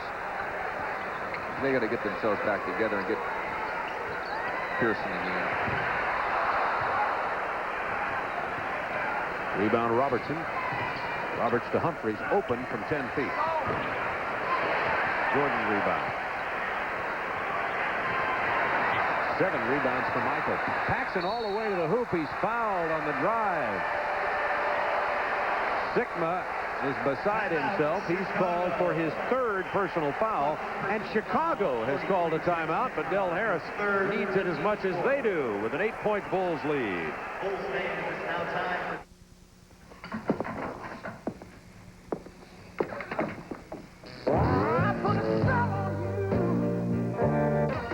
The 1990 NBA playoffs on TNT are brought to you by Honda, maker of fine quality automobiles. Test drive a Honda at your local dealership today. And by Royal Caribbean. A Royal Caribbean cruise is lots of different vacations in one. Royal Caribbean, it's all here. Bob Neal, Rick Barry with you from Chicago Stadium. Right after this ball game, Houston will meet L.A. Ron Thule and Steve Jones have that game for you. We continue our doubleheaders. There will be another tomorrow in Game 1. Denver will be at San Antonio at 8 o'clock Eastern Time. And our nightcap on tomorrow's doubleheader will feature Dallas at Portland. Portland took a 1-game lead in that series with a victory last night. Rick and I were there. We drove in from Portland all night long, and there are the additional condensation wipers trying to keep this floor dry. You know what Del Harris did was very good. Del looked up at the clock and realized that he didn't have to call a timeout because he knew he was going to get to talk to his team, because with the clock going down to the 6-minute mark, next dead ball, Chicago would be required to have to take a timeout, so he wasn't forced to have to use one. But you can see that he's made some substitutions here to try and get things going, as Pierce, Pressey, and Anderson have all come into the ball game for the Bucks. That group produced very well for them in the first half. Anderson came up with 7 points off the bench, 10 points for Pierce off the bench. I tell you, that 65% field goal percentage in the first half is going to disappear very quickly if the Bucks continue to shoot as they have. They've only scored 5 points in the first 5.5 minutes of this third quarter. Paxson gives the Bulls their biggest lead of the game, a lead of 10 with 6.5 to go in the third. And some pressure from Chicago.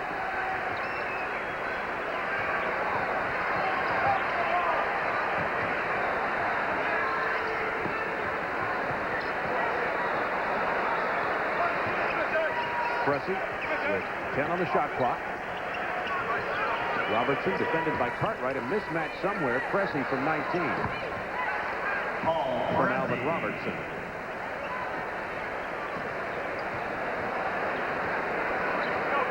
Milwaukee bench is 10 out of 12 from the field in this ballgame. So they've really been pumping new life into the Bucks when they've gotten in a hole. Let's see if it happens this time. The Cartwright against Lohaus. Power move inside. Anderson is there for the missed shot. Got a hand on that one. Nice block. Good weak side help that time by Anderson. If the Bucks get something going with the infusion of Pressey, Anderson, and Pierce. Offensive foul. Alvin Robertson upset, saying that Paxson held on to the arm. Now, we know that Jim has that trick in his bag because we saw that in the first half when he got away with it as well. But that's 4 fouls on Alvin Robertson. Paxson just inside three-point territory, was drifting a bit, missed his jumper. Here comes Robertson. He has Anderson and Pierce. Robertson all the way, draws the hard foul from Cartwright. Bill Cartwright committed his second personal, and Robertson will go to the free throw line. Well, Alvin just going to finish this off. Go strong to the basket. Made the body contact and got the ball up to the hole. If he had the left hand, he might have had a better chance to get an opportunity to make the three-point play. But again, Bill Cartwright, not the biggest intimidator in the world back there, so guys are not afraid to take it to him. For Chicago, 34, Stacey King replacing Bill Cartwright will sit out and Stacey King in. Gives Chicago more mobility. Well, that's a good move. It took him out of the ball game. Both Lohaus and Anderson are much more mobile, and I think this will be a better matchup with for King and those young legs and much more quickness. Bulls by 6. 5:21 to go third quarter. King with the pick for Pippen. They didn't play that very well themselves on the old two-man play, as Anderson just laid back on the screen, and you can't do that against a good shooter because his eyes will just light up when the big guy doesn't step out.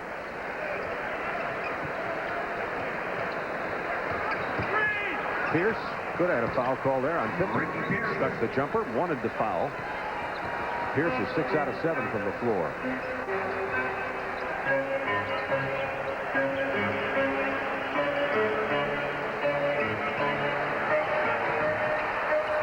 Figure out why Michael's getting. Let's see, Michael's not really getting involved in the offense here for the Bulls.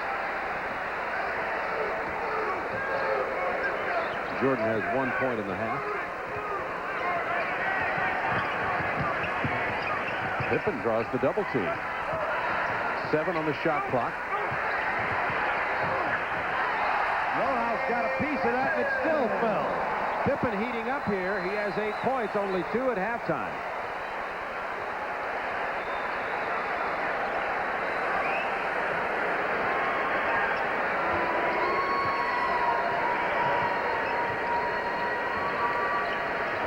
Pierce being defended by Jordan. Kicks it out to Lohaus, who goes for 3.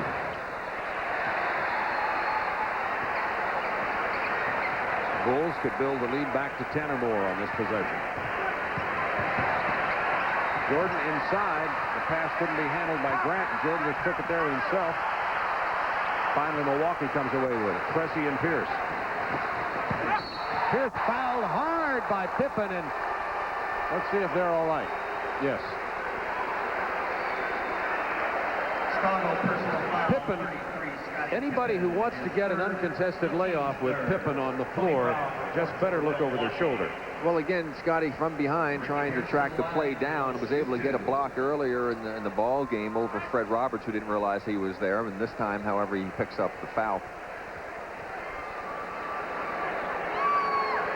14 fouls on Milwaukee, 3 on Chicago with 3.5 to go in the third quarter. 14, Craig Hodges replacing John Paxson.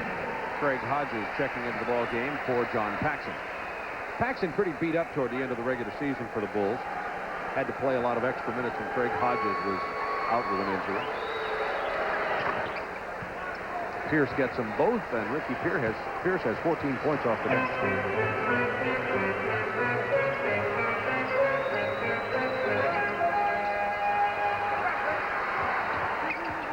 Pippen has on some black low sneakers that look like soccer shoes.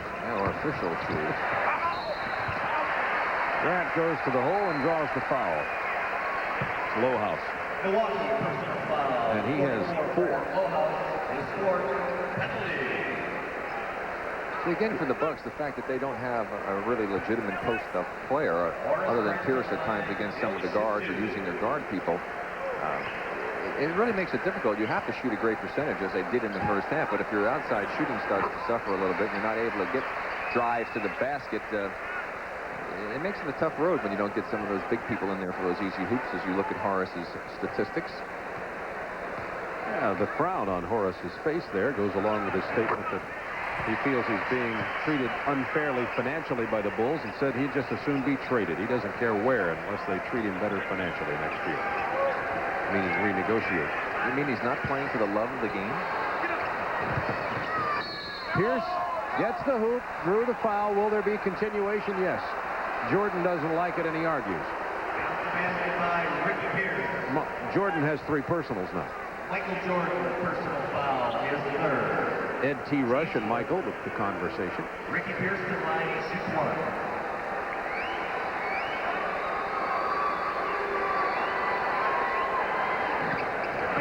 Milwaukee's missed 6 free throws in this game. If they had hit them, it would be tied.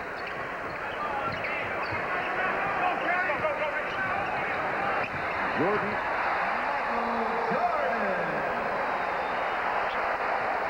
Over Tony Brown.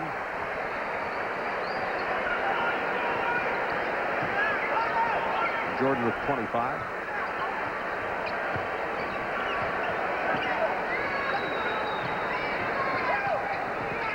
Lowhouse loses the handle on the ball. Ahead to Jordan. Nice feed from Pippen.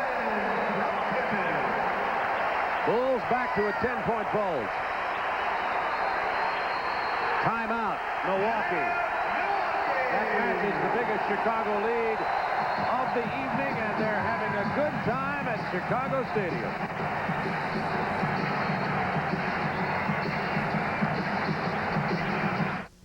This April, what's wrong? There's just 1 minute made left.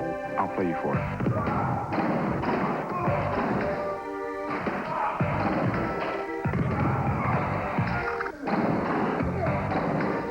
Yo, great game. Yeah. I got thirsty just watching you guys. Minute Maid Orange, the orange, the official soft drink of the NBA.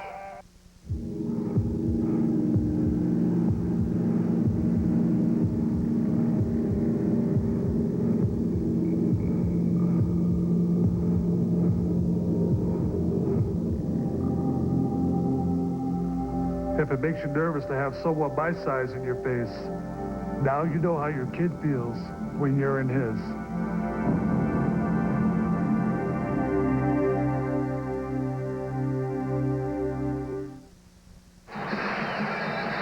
Well, Chicago up to a 10-point lead. They've been able to get out and get the young people running. Look at this nice little flip touch pass on the lead to Michael Jordan after Anderson had lost the handle on the ball on his drive to the basket, and the crowd is alive in Chicago. Pippen and Grant with Jordan, Hodges, and Stacey King for Chicago. Lohaus, Anderson, Tony Brown, Paul Pressey, and Ricky Pierce for Milwaukee.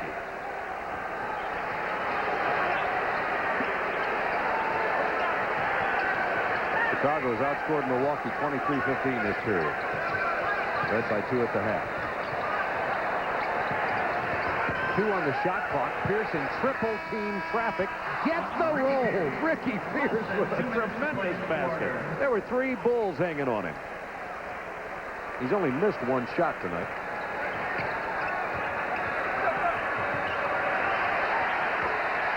Michael Jordan answers quickly, and he has 29.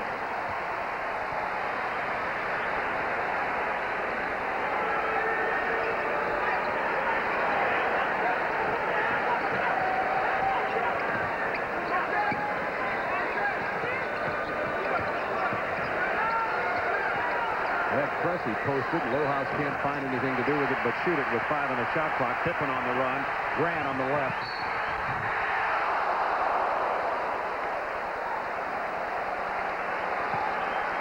Grant's fouled by Brown. Well, I know you like this move on the part of Ricky Pierce, Bob. Look at the little fake he gives Horace Grant. And now he gets triple teamed, and he just steps through the seam, leans in, able to clutch it a little bit, got away from the defenders, and look at the nice bounce on those very soft, collapsible rims. Where were they when I played? Hey, you'd have been illegal. You'd have been banned from the game. I just wanted to have just for those soft bounces, not because I had to worry about pulling the rim down. I mean, that wasn't the problem. I didn't need him for the dunks. Sigma in for Brad Lohaus. Chicago up by 10. With a free throw here, they would build their biggest lead of the ball game. I guess they really should call those. They should really call those things. If you're looking at the free throw percentages in both ball clubs, they should call those the Darryl Dawkins rims, collapsible rims. Exactly. He's the one who caused them to be installed. Doug Collins had an assist on one of his backboard shattering rims. It must have been a very weak moment. Honestly, Doug. I'm sure he felt that way. 10-point Chicago lead. Minute to go in the period. Pierce misses only his 2nd time from the floor tonight. Chicago foul. Personal foul, 54. The big problem now with the Bucks is that they've constantly throughout this game been falling into my favorite term of the deep hole syndrome, and they keep digging a hole for themselves, trying to battle back out, fall back in, get a little further down, crawl back out. That expends a lot of energy on your part, and most of the time, especially on the road, you just don't have enough to pull it off. Let's take a look at the Wendy's NBA scoreboard. This is an early score. There's only been about 10 minutes of that game gone by, and it's 4-2. Defense is struggling. Actually, it's just opening up. We'll keep you posted on that game. Our 2nd game tonight and our doubleheader, which will give you more information on that game also, will be Houston at L.A.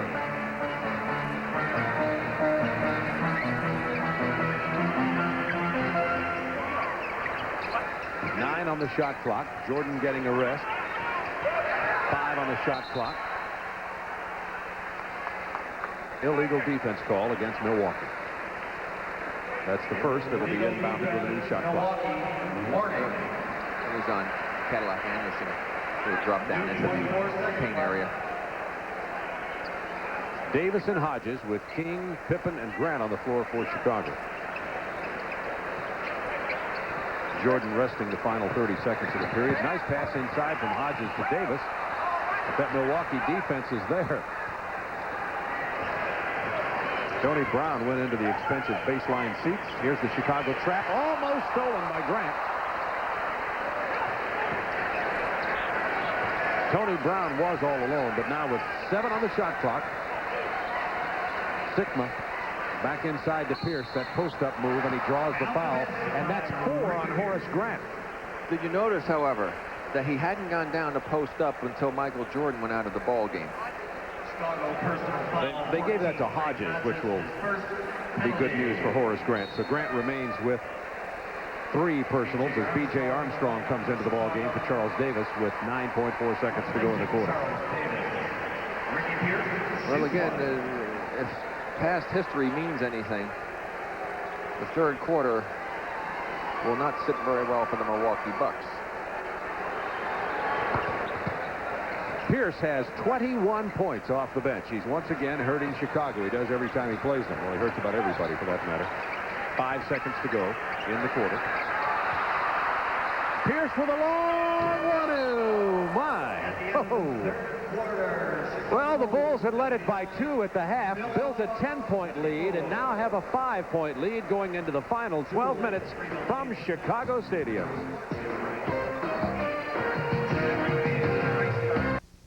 TNT first round Eastern Conference playoffs between the Chicago Bulls and the Milwaukee Bucks. The Bulls have a 5-point lead after holding the Bucks to 22 in the third quarter. Well, you see what's happened in this series. In every game that's been played, the team that came out, regardless of the score at the half, and won the third quarter, went on to win the ball game. So if that holds true, the Bulls should come away with a victory. However, the Bucks have to be concerned. They were able to hold the Bulls in 25. That's in the range that Dell would like, but they were just so cold in the first 5.5 minutes. Only 5.5 minutes, they only scored 5 points. And when Ricky Pierce came into the ball game, along with Cadillac Anderson and Paul Pressey, things turned around a little bit for Milwaukee, and they're still right in it.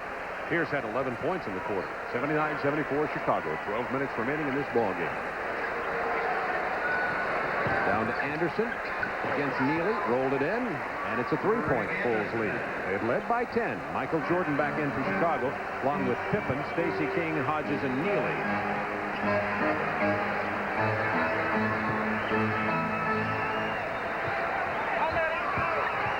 Jordan, power move to the basket, hard foul.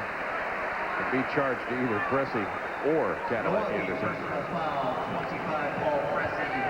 Pressey got him first. And Jordan's missed 3 free throws tonight, unlike him. Nevertheless has 29. Milwaukee was on a 7-0 run till that free throw.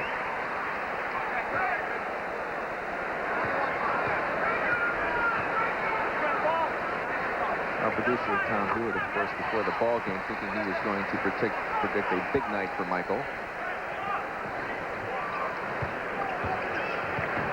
He thought Michael, of course, you can't go wrong with making that prediction, you know what I mean? That's right.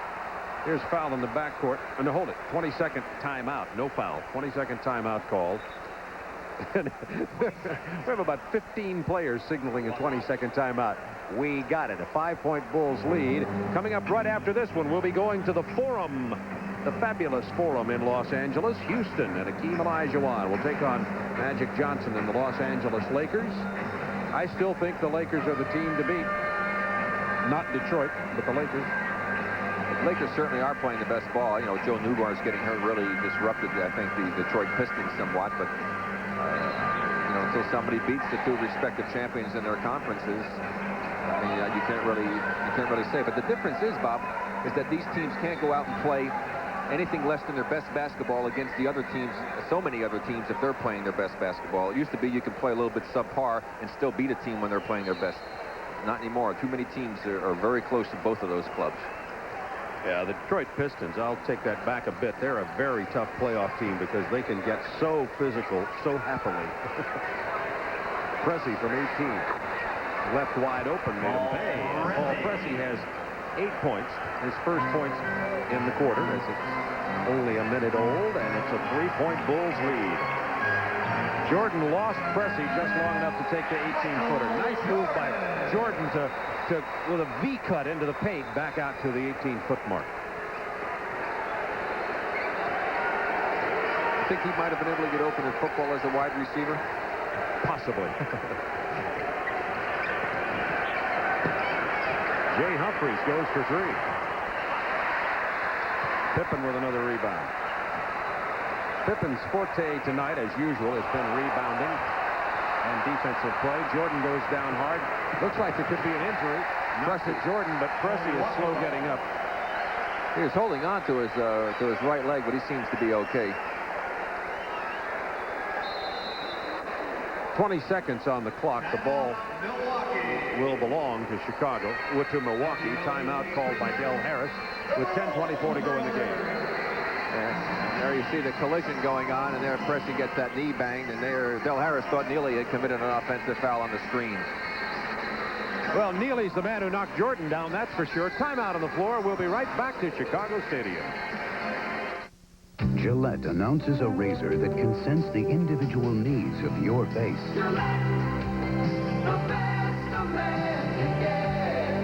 Introducing the extraordinary Gillette Sensor Shaving System. Sensor blades are mounted on responsive springs to continuously sense and adjust to your face for the best shave a man can get. Closer, smoother, safer. New Gillette Sensor.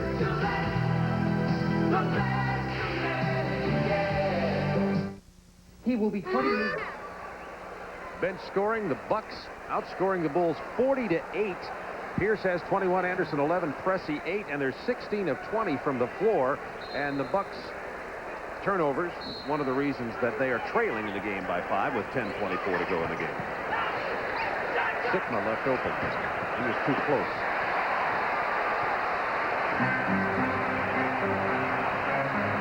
Jordan for 3.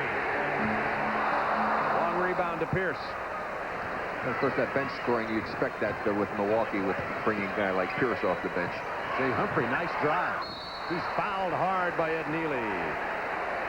That's 4 on Neely, but he's in there for the physical play, so they'll use up all the fouls he has. So team fouls, which will come into play here in one matter or another in the next 5 or 6 minutes, each team with 1 now. Neely has 4 minutes of playing time and 4 fouls. A point a minute's a fantastic night for a performer.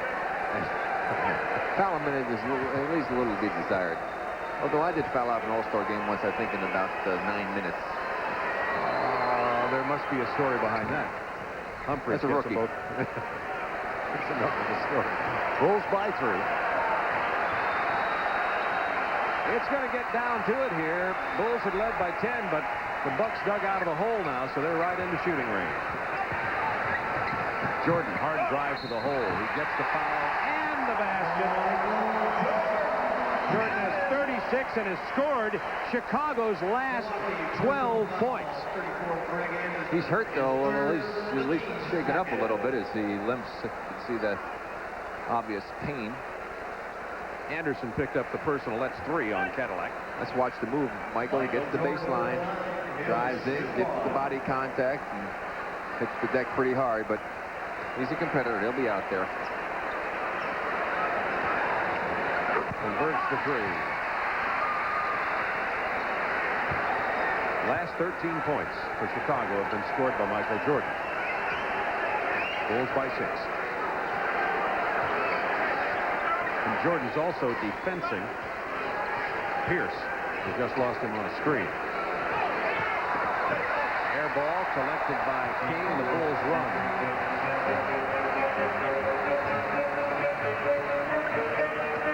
Into Stacey King. Defense by Sikma. Offensive rebound to Pippen, who sticks it back in, and Pippen has 10, 8 in the second half.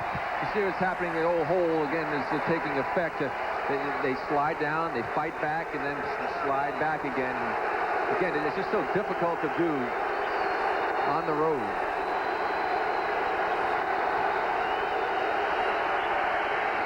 Pass into Anderson. He'll get the basket. Almost automatically expect a whistle on a play like that, but the Bulls intelligently stayed away from giving him a 3-point opportunity. Anderson hasn't missed from the floor 5 out of 5. Pippen dishes off to King. Beautiful play. Scottie Pippen is into this ball game since halftime. Yeah, well, Anderson got caught looking to try to help out, and he lost his man, and that was an excellent pass off to get the easy 2.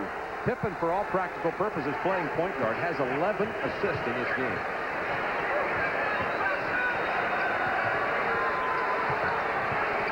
There's a mismatch as Humphrey slips on that floor. It'll be a turnover to go to Chicago. Let's watch the last play. Here you're going to see the ball go inside now. Now, as he makes the move, you see the man that came over. Anderson came to help from the side. Actually, it looked like it was Pierce who got caught looking that time and not picking his man up. Anderson had dropped down from the high side. 17 Bucks turnovers in this ball game. 5 on the shot clock. Jordan over Pressey from long range. Big rebound by Neely, who'll get the hoop.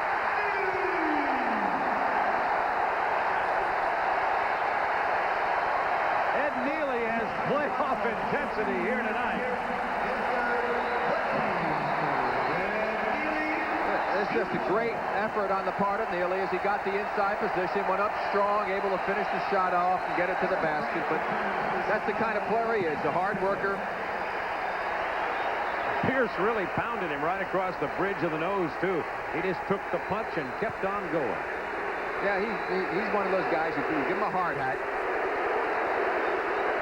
92-82, Bulls back to a 10-point lead. This could be the biggest lead of the game if Neely can convert the free throw. What Del Harris is talking about again is the resulting play down here because of the slip on the part of Humphreys down there, and he's complaining about getting that floor and wiping it up because it just seems, though, that the Bucks are slipping a lot more than the Bulls. The Bucks have one offensive rebound in this ball game, the entire game.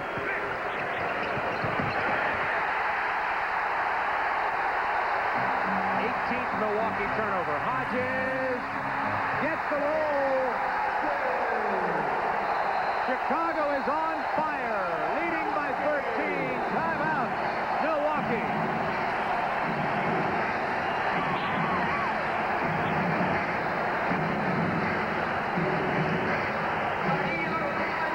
They haven't been this hot since Mrs. O'Leary's towel kicked over the bucket.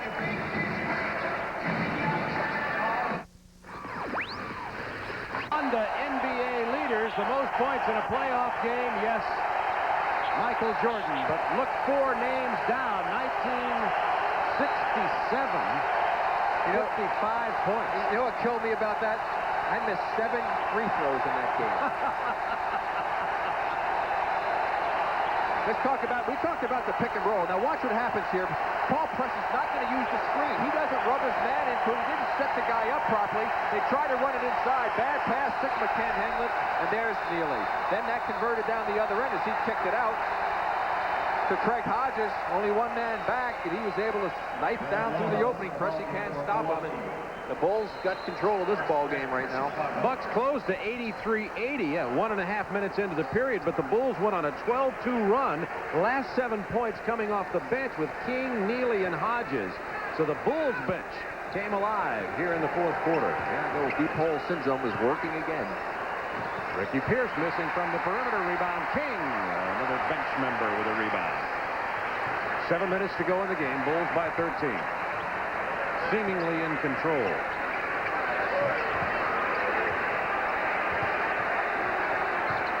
Michael Jordan picking his way into the traffic.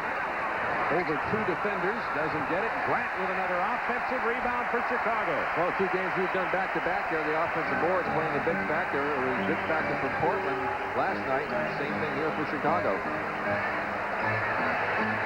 Neely with a good pass inside to King, who got fouled by Sigma. Picked up his 4th.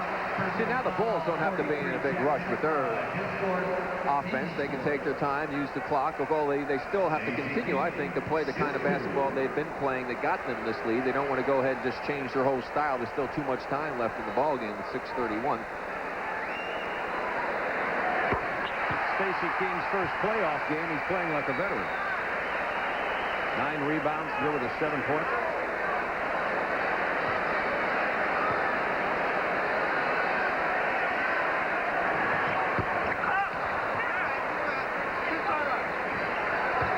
The Bulls by 14 with 6:27 to go. Milwaukee needs a run, and they need it right now. Sigma, nice pass inside. Alvin Robertson with the basket. Robertson has 16.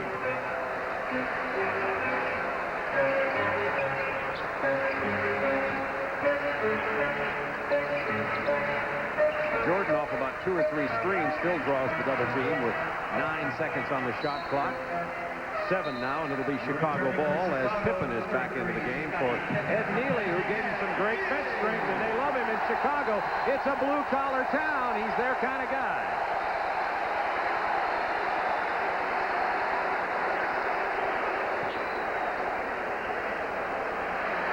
I didn't see any blood there, did you? With 2 seconds on the shot clock, Horace Grant buries the 2-pointer. He stepped on the line, and Grant has 19 points in this game. And he's been a monster on the offensive board.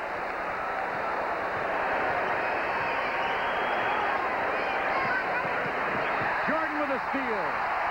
It's all Chicago. Jordan with the turnover. Steal and the turnover. It's still all Chicago. Yeah, Michael anticipated beautifully defensively to come up with the steal. You can see he's mad at himself because he threw a horrible pass.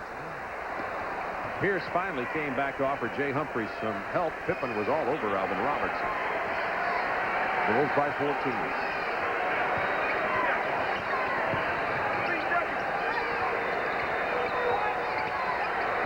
Shot clock down to 7.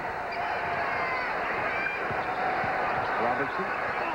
Tough shot. That's only the second offensive rebound of this ball game by the Milwaukee Bucks. Chicago has 13. That'll be goaltending counted on the transition.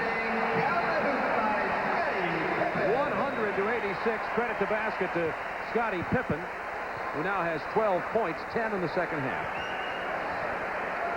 Bulls becoming very active defensively with their double teaming, creating some havoc with the Bucks. Pierce on the tough drive. Stacey King was down there to break it up. It went off of King with 6 on the shot clock. The ball belongs to Milwaukee.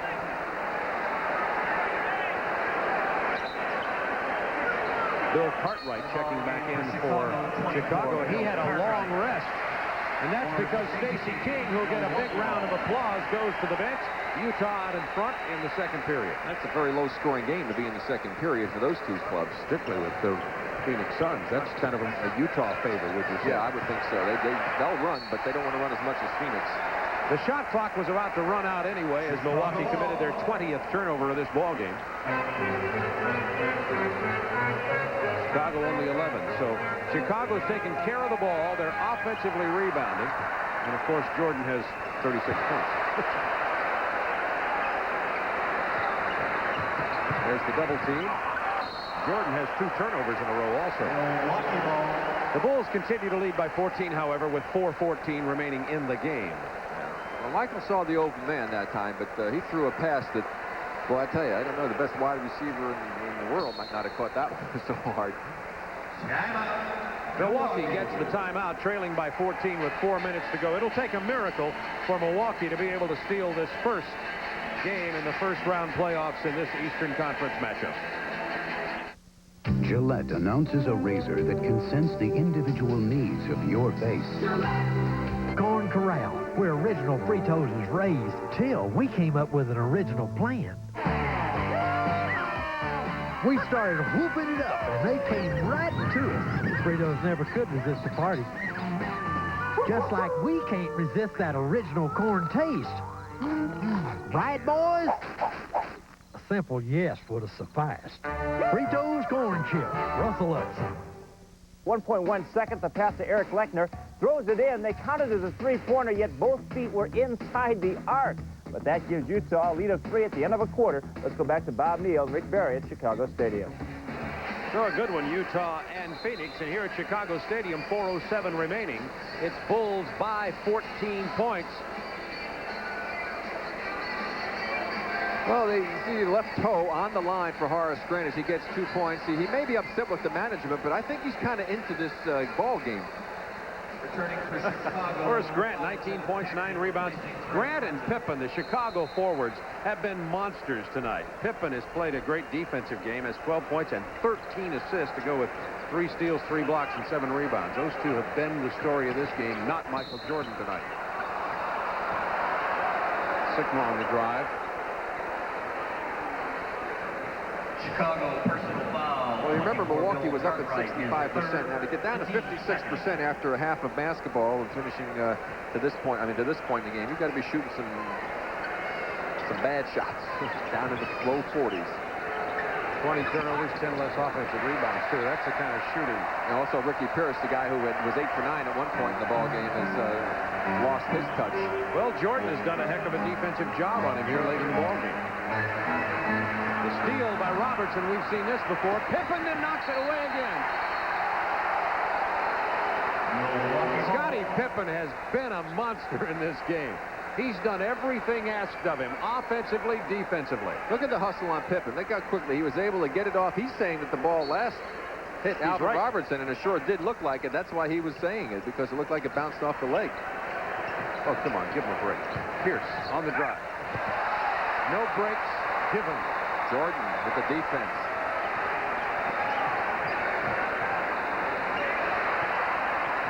Jordan slapping away Jay Humphrey's hands, giving it to Scottie Pippen. Blocked by Sikma, who gets it out here to Pierce, who has Robertson. No call. Robertson with the tip in. Pierce wanted one. The Bulls lead it by 12 with 3:06 to go. A couple of more defensive stops here. Paxson is shaken up. Got hurt up in the left collarbone shoulder area. And Milwaukee could get back into this game. Out of bounds. It'll belong to Chicago with 11 on the shot clock. In fact, it seems to be okay. He wants a 20-second 22nd, and Mark Feil will come and take a look at it. 20-second timeout, Chicago. Right on the top of his left shoulder.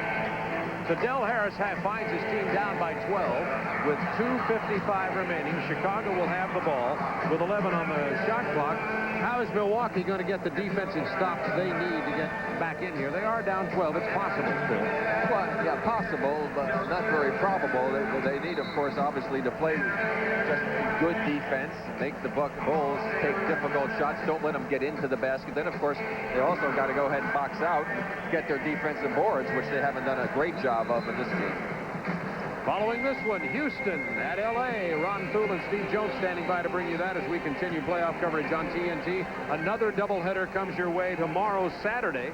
First of all, San Antonio. Denver will be playing down there. San Antonio leading in that series 1-0. Game 2, Dallas will be at Portland. Portland leads that series 1-0. Pippen on the turnaround. Lohaus blocked it, but they got him for the foul. By the way, Milwaukee has only one timeout left. Chicago all 4 if they need it, but they probably won't. Bucks in the penalty. And that's 5 personals on Lohaus. Scottie Pippen to the line. He shoots 2.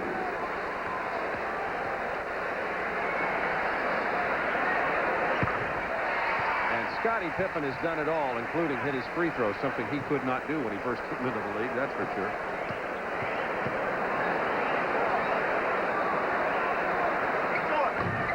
And he gets them both this time.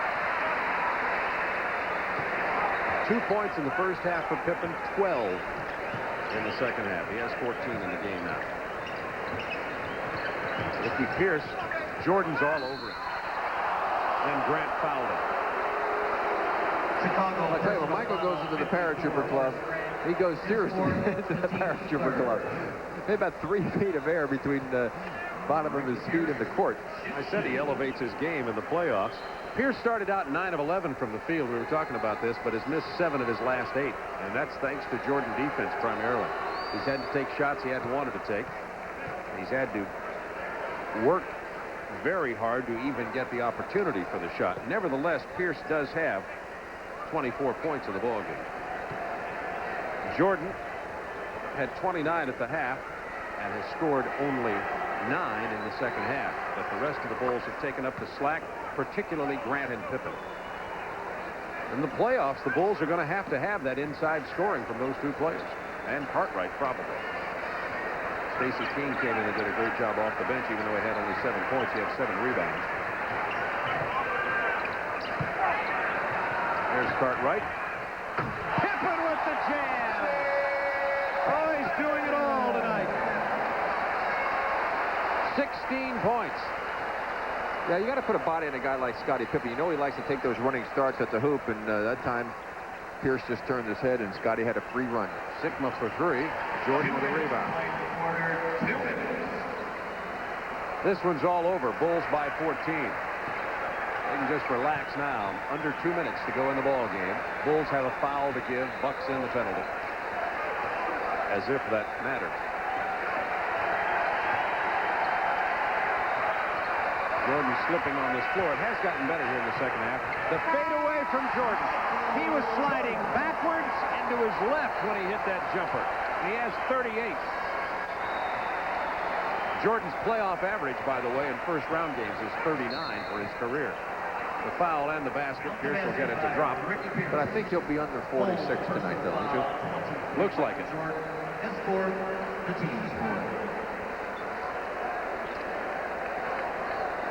Pierce has 27 points. He's been about all Milwaukee's had Roberts, Lohaus, Sigma have been very non-productive in this game. Roberts with 6, Lohaus 3, Sigma only 6 points. It's been, even though this is a different Buck team and people are back healthy, it's kind of like what's taking place during the season. Even though you say you throw those games out, it's usually what Chicago has done. They've come on strong in the second half, especially in the third quarter, to be able to defeat Milwaukee. It's just like the Bucks aren't able to sustain things. The irony of it is the only game that the Bucks won in this series is the first game, and the score at the half was 64-63 in favor of Milwaukee, which was totally contrary to the way you think, that they really want to play the ball game. Look at Pippen handle the ball. The front court, starting front line of Milwaukee contributed only 15 points and hit only 5 field goals out of 16 tries tonight. Pippen throws up the prayer, almost got it. Michael Jordan-like. Well, Scotty, very creative, outstanding athlete. Played a heck of a ball down here tonight. And again, the Bucks, of course, are really so much of a guard-oriented type of a team. They have to rely a great deal on their outside shooting, and when that falters, it really hurts them. As we saw here in this ball game, especially in that third period, when Del Harris, after 5.5 minutes, and only getting 5 points out of the starters, had to go to the bench quickly, and then Pierce did give him a little bit of a lift, but even he went cold. Lohaus for the rebound. We talk about the 15 points from the Milwaukee front line. The Chicago front line has contributed 49. Pierce misses the three-point attempt. Roberts runs it down. Lohaus will try the three. Pippen with another rebound. He may be getting close to a triple-double. That is a triple-double for Scottie Pippen. That was his 10th rebound. What a night he's had, a career night. 17 points, 13 assists, and 10 rebounds. There's another assist, but the basket doesn't fall. 31.8 seconds remaining in this game, and the Bulls are making a clear statement here that they can play this half-court pounded inside basketball because Milwaukee forced them to do that much of the game. Lohaus fouls out, and King goes to one. Well, the Bulls are certainly a very athletic team with guys like Pippen, guys like Michael Jordan on the team, and they can be explosive getting up and down the court in open court situations, but that really isn't their total style as Lohaus fouls out of the ball game. They're not going to get out there and play like a Denver or like a Phoenix. I mean, they take it when it comes. And this is one of the things that they wanted to be able to do, is to be able to play both ways, and they've shown tonight that they're capable of doing it. Stacey King can match his rebounds and points with a free throw here. I think King's excellent performance is because of his new hairdo.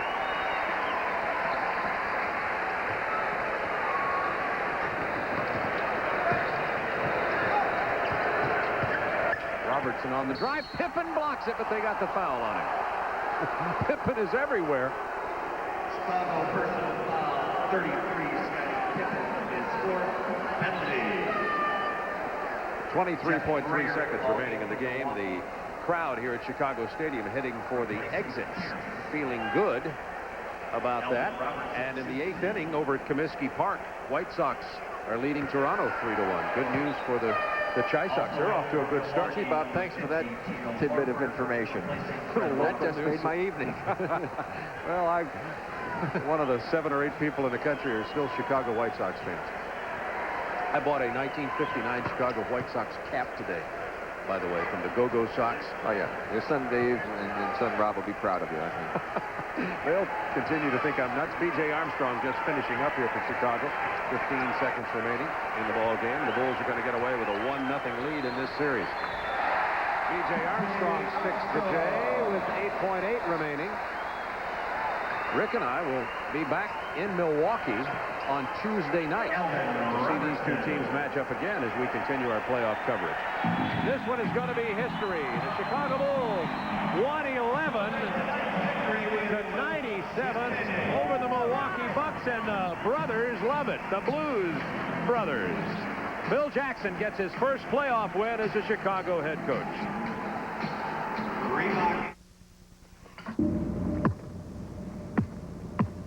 The reason Robert isn't leaving is not because he doesn't want to be beaten on the basketball court. It's because he doesn't want to be beaten at home. If you know of or suspect a case of child abuse, do something about it. What would you call a pass that takes you to everywhere the NBA calls home? Anytime for any game next season. At TNT, we call it the Power Pass. And you can win one, complete with airfare, hotel, and tickets. To enter, just pick up the phone and call 1-900-3706-TNT. Or send a postcard with name, address, birth date, and phone to NBA on TNT as the rumble of the NBA playoffs continues on TNT.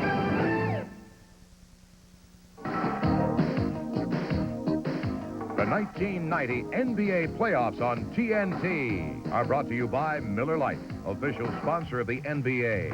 When it's Miller Lite, less filling really tastes great. By Honda, maker of fine quality automobiles. Test drive a Honda at your local dealership today. And by Royal Caribbean. A Royal Caribbean cruise is lots of different vacations in one. Royal Caribbean, it's all here. Well, the Chicago Bulls take a one-game lead in this series, 111-97, and our Miller Lite player of the game tonight, Scottie Pippen, who did it all but sell popcorn. Look at that, a triple-double, 3 steals, 3 blocks. He was all over the floor. That's despite Jordan's 38 points, 8 rebounds, 7 assists, and Grant had 19 points and 9 rebounds. Be sure to stay with TNT now as NBA action continues tonight as the Los Angeles Lakers take on the Houston Rockets in the opening round playoff game from Los Angeles. For Rick Barry, this is Bob Neal in Chicago.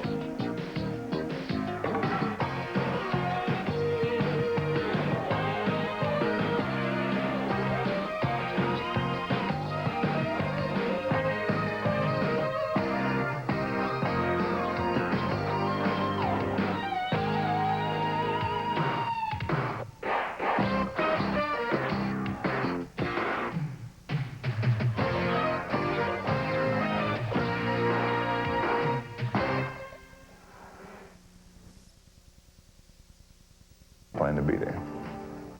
Really a touching interview with Ralph there. Why didn't that work down there, that concept? This could have worked because usually you have 2 big guys fighting for the box. That's where they've played all their life. Here, Ralph could face the basket, could run the floor and handle it. It could have worked if he hadn't had that injury. Ralph, our CBS Sports NBA expert analyst Hubie Brown joins us now live from the Forum, where later today Akeem and the Rockets will try to even their series with the Lakers. And Hubie, thanks for joining us.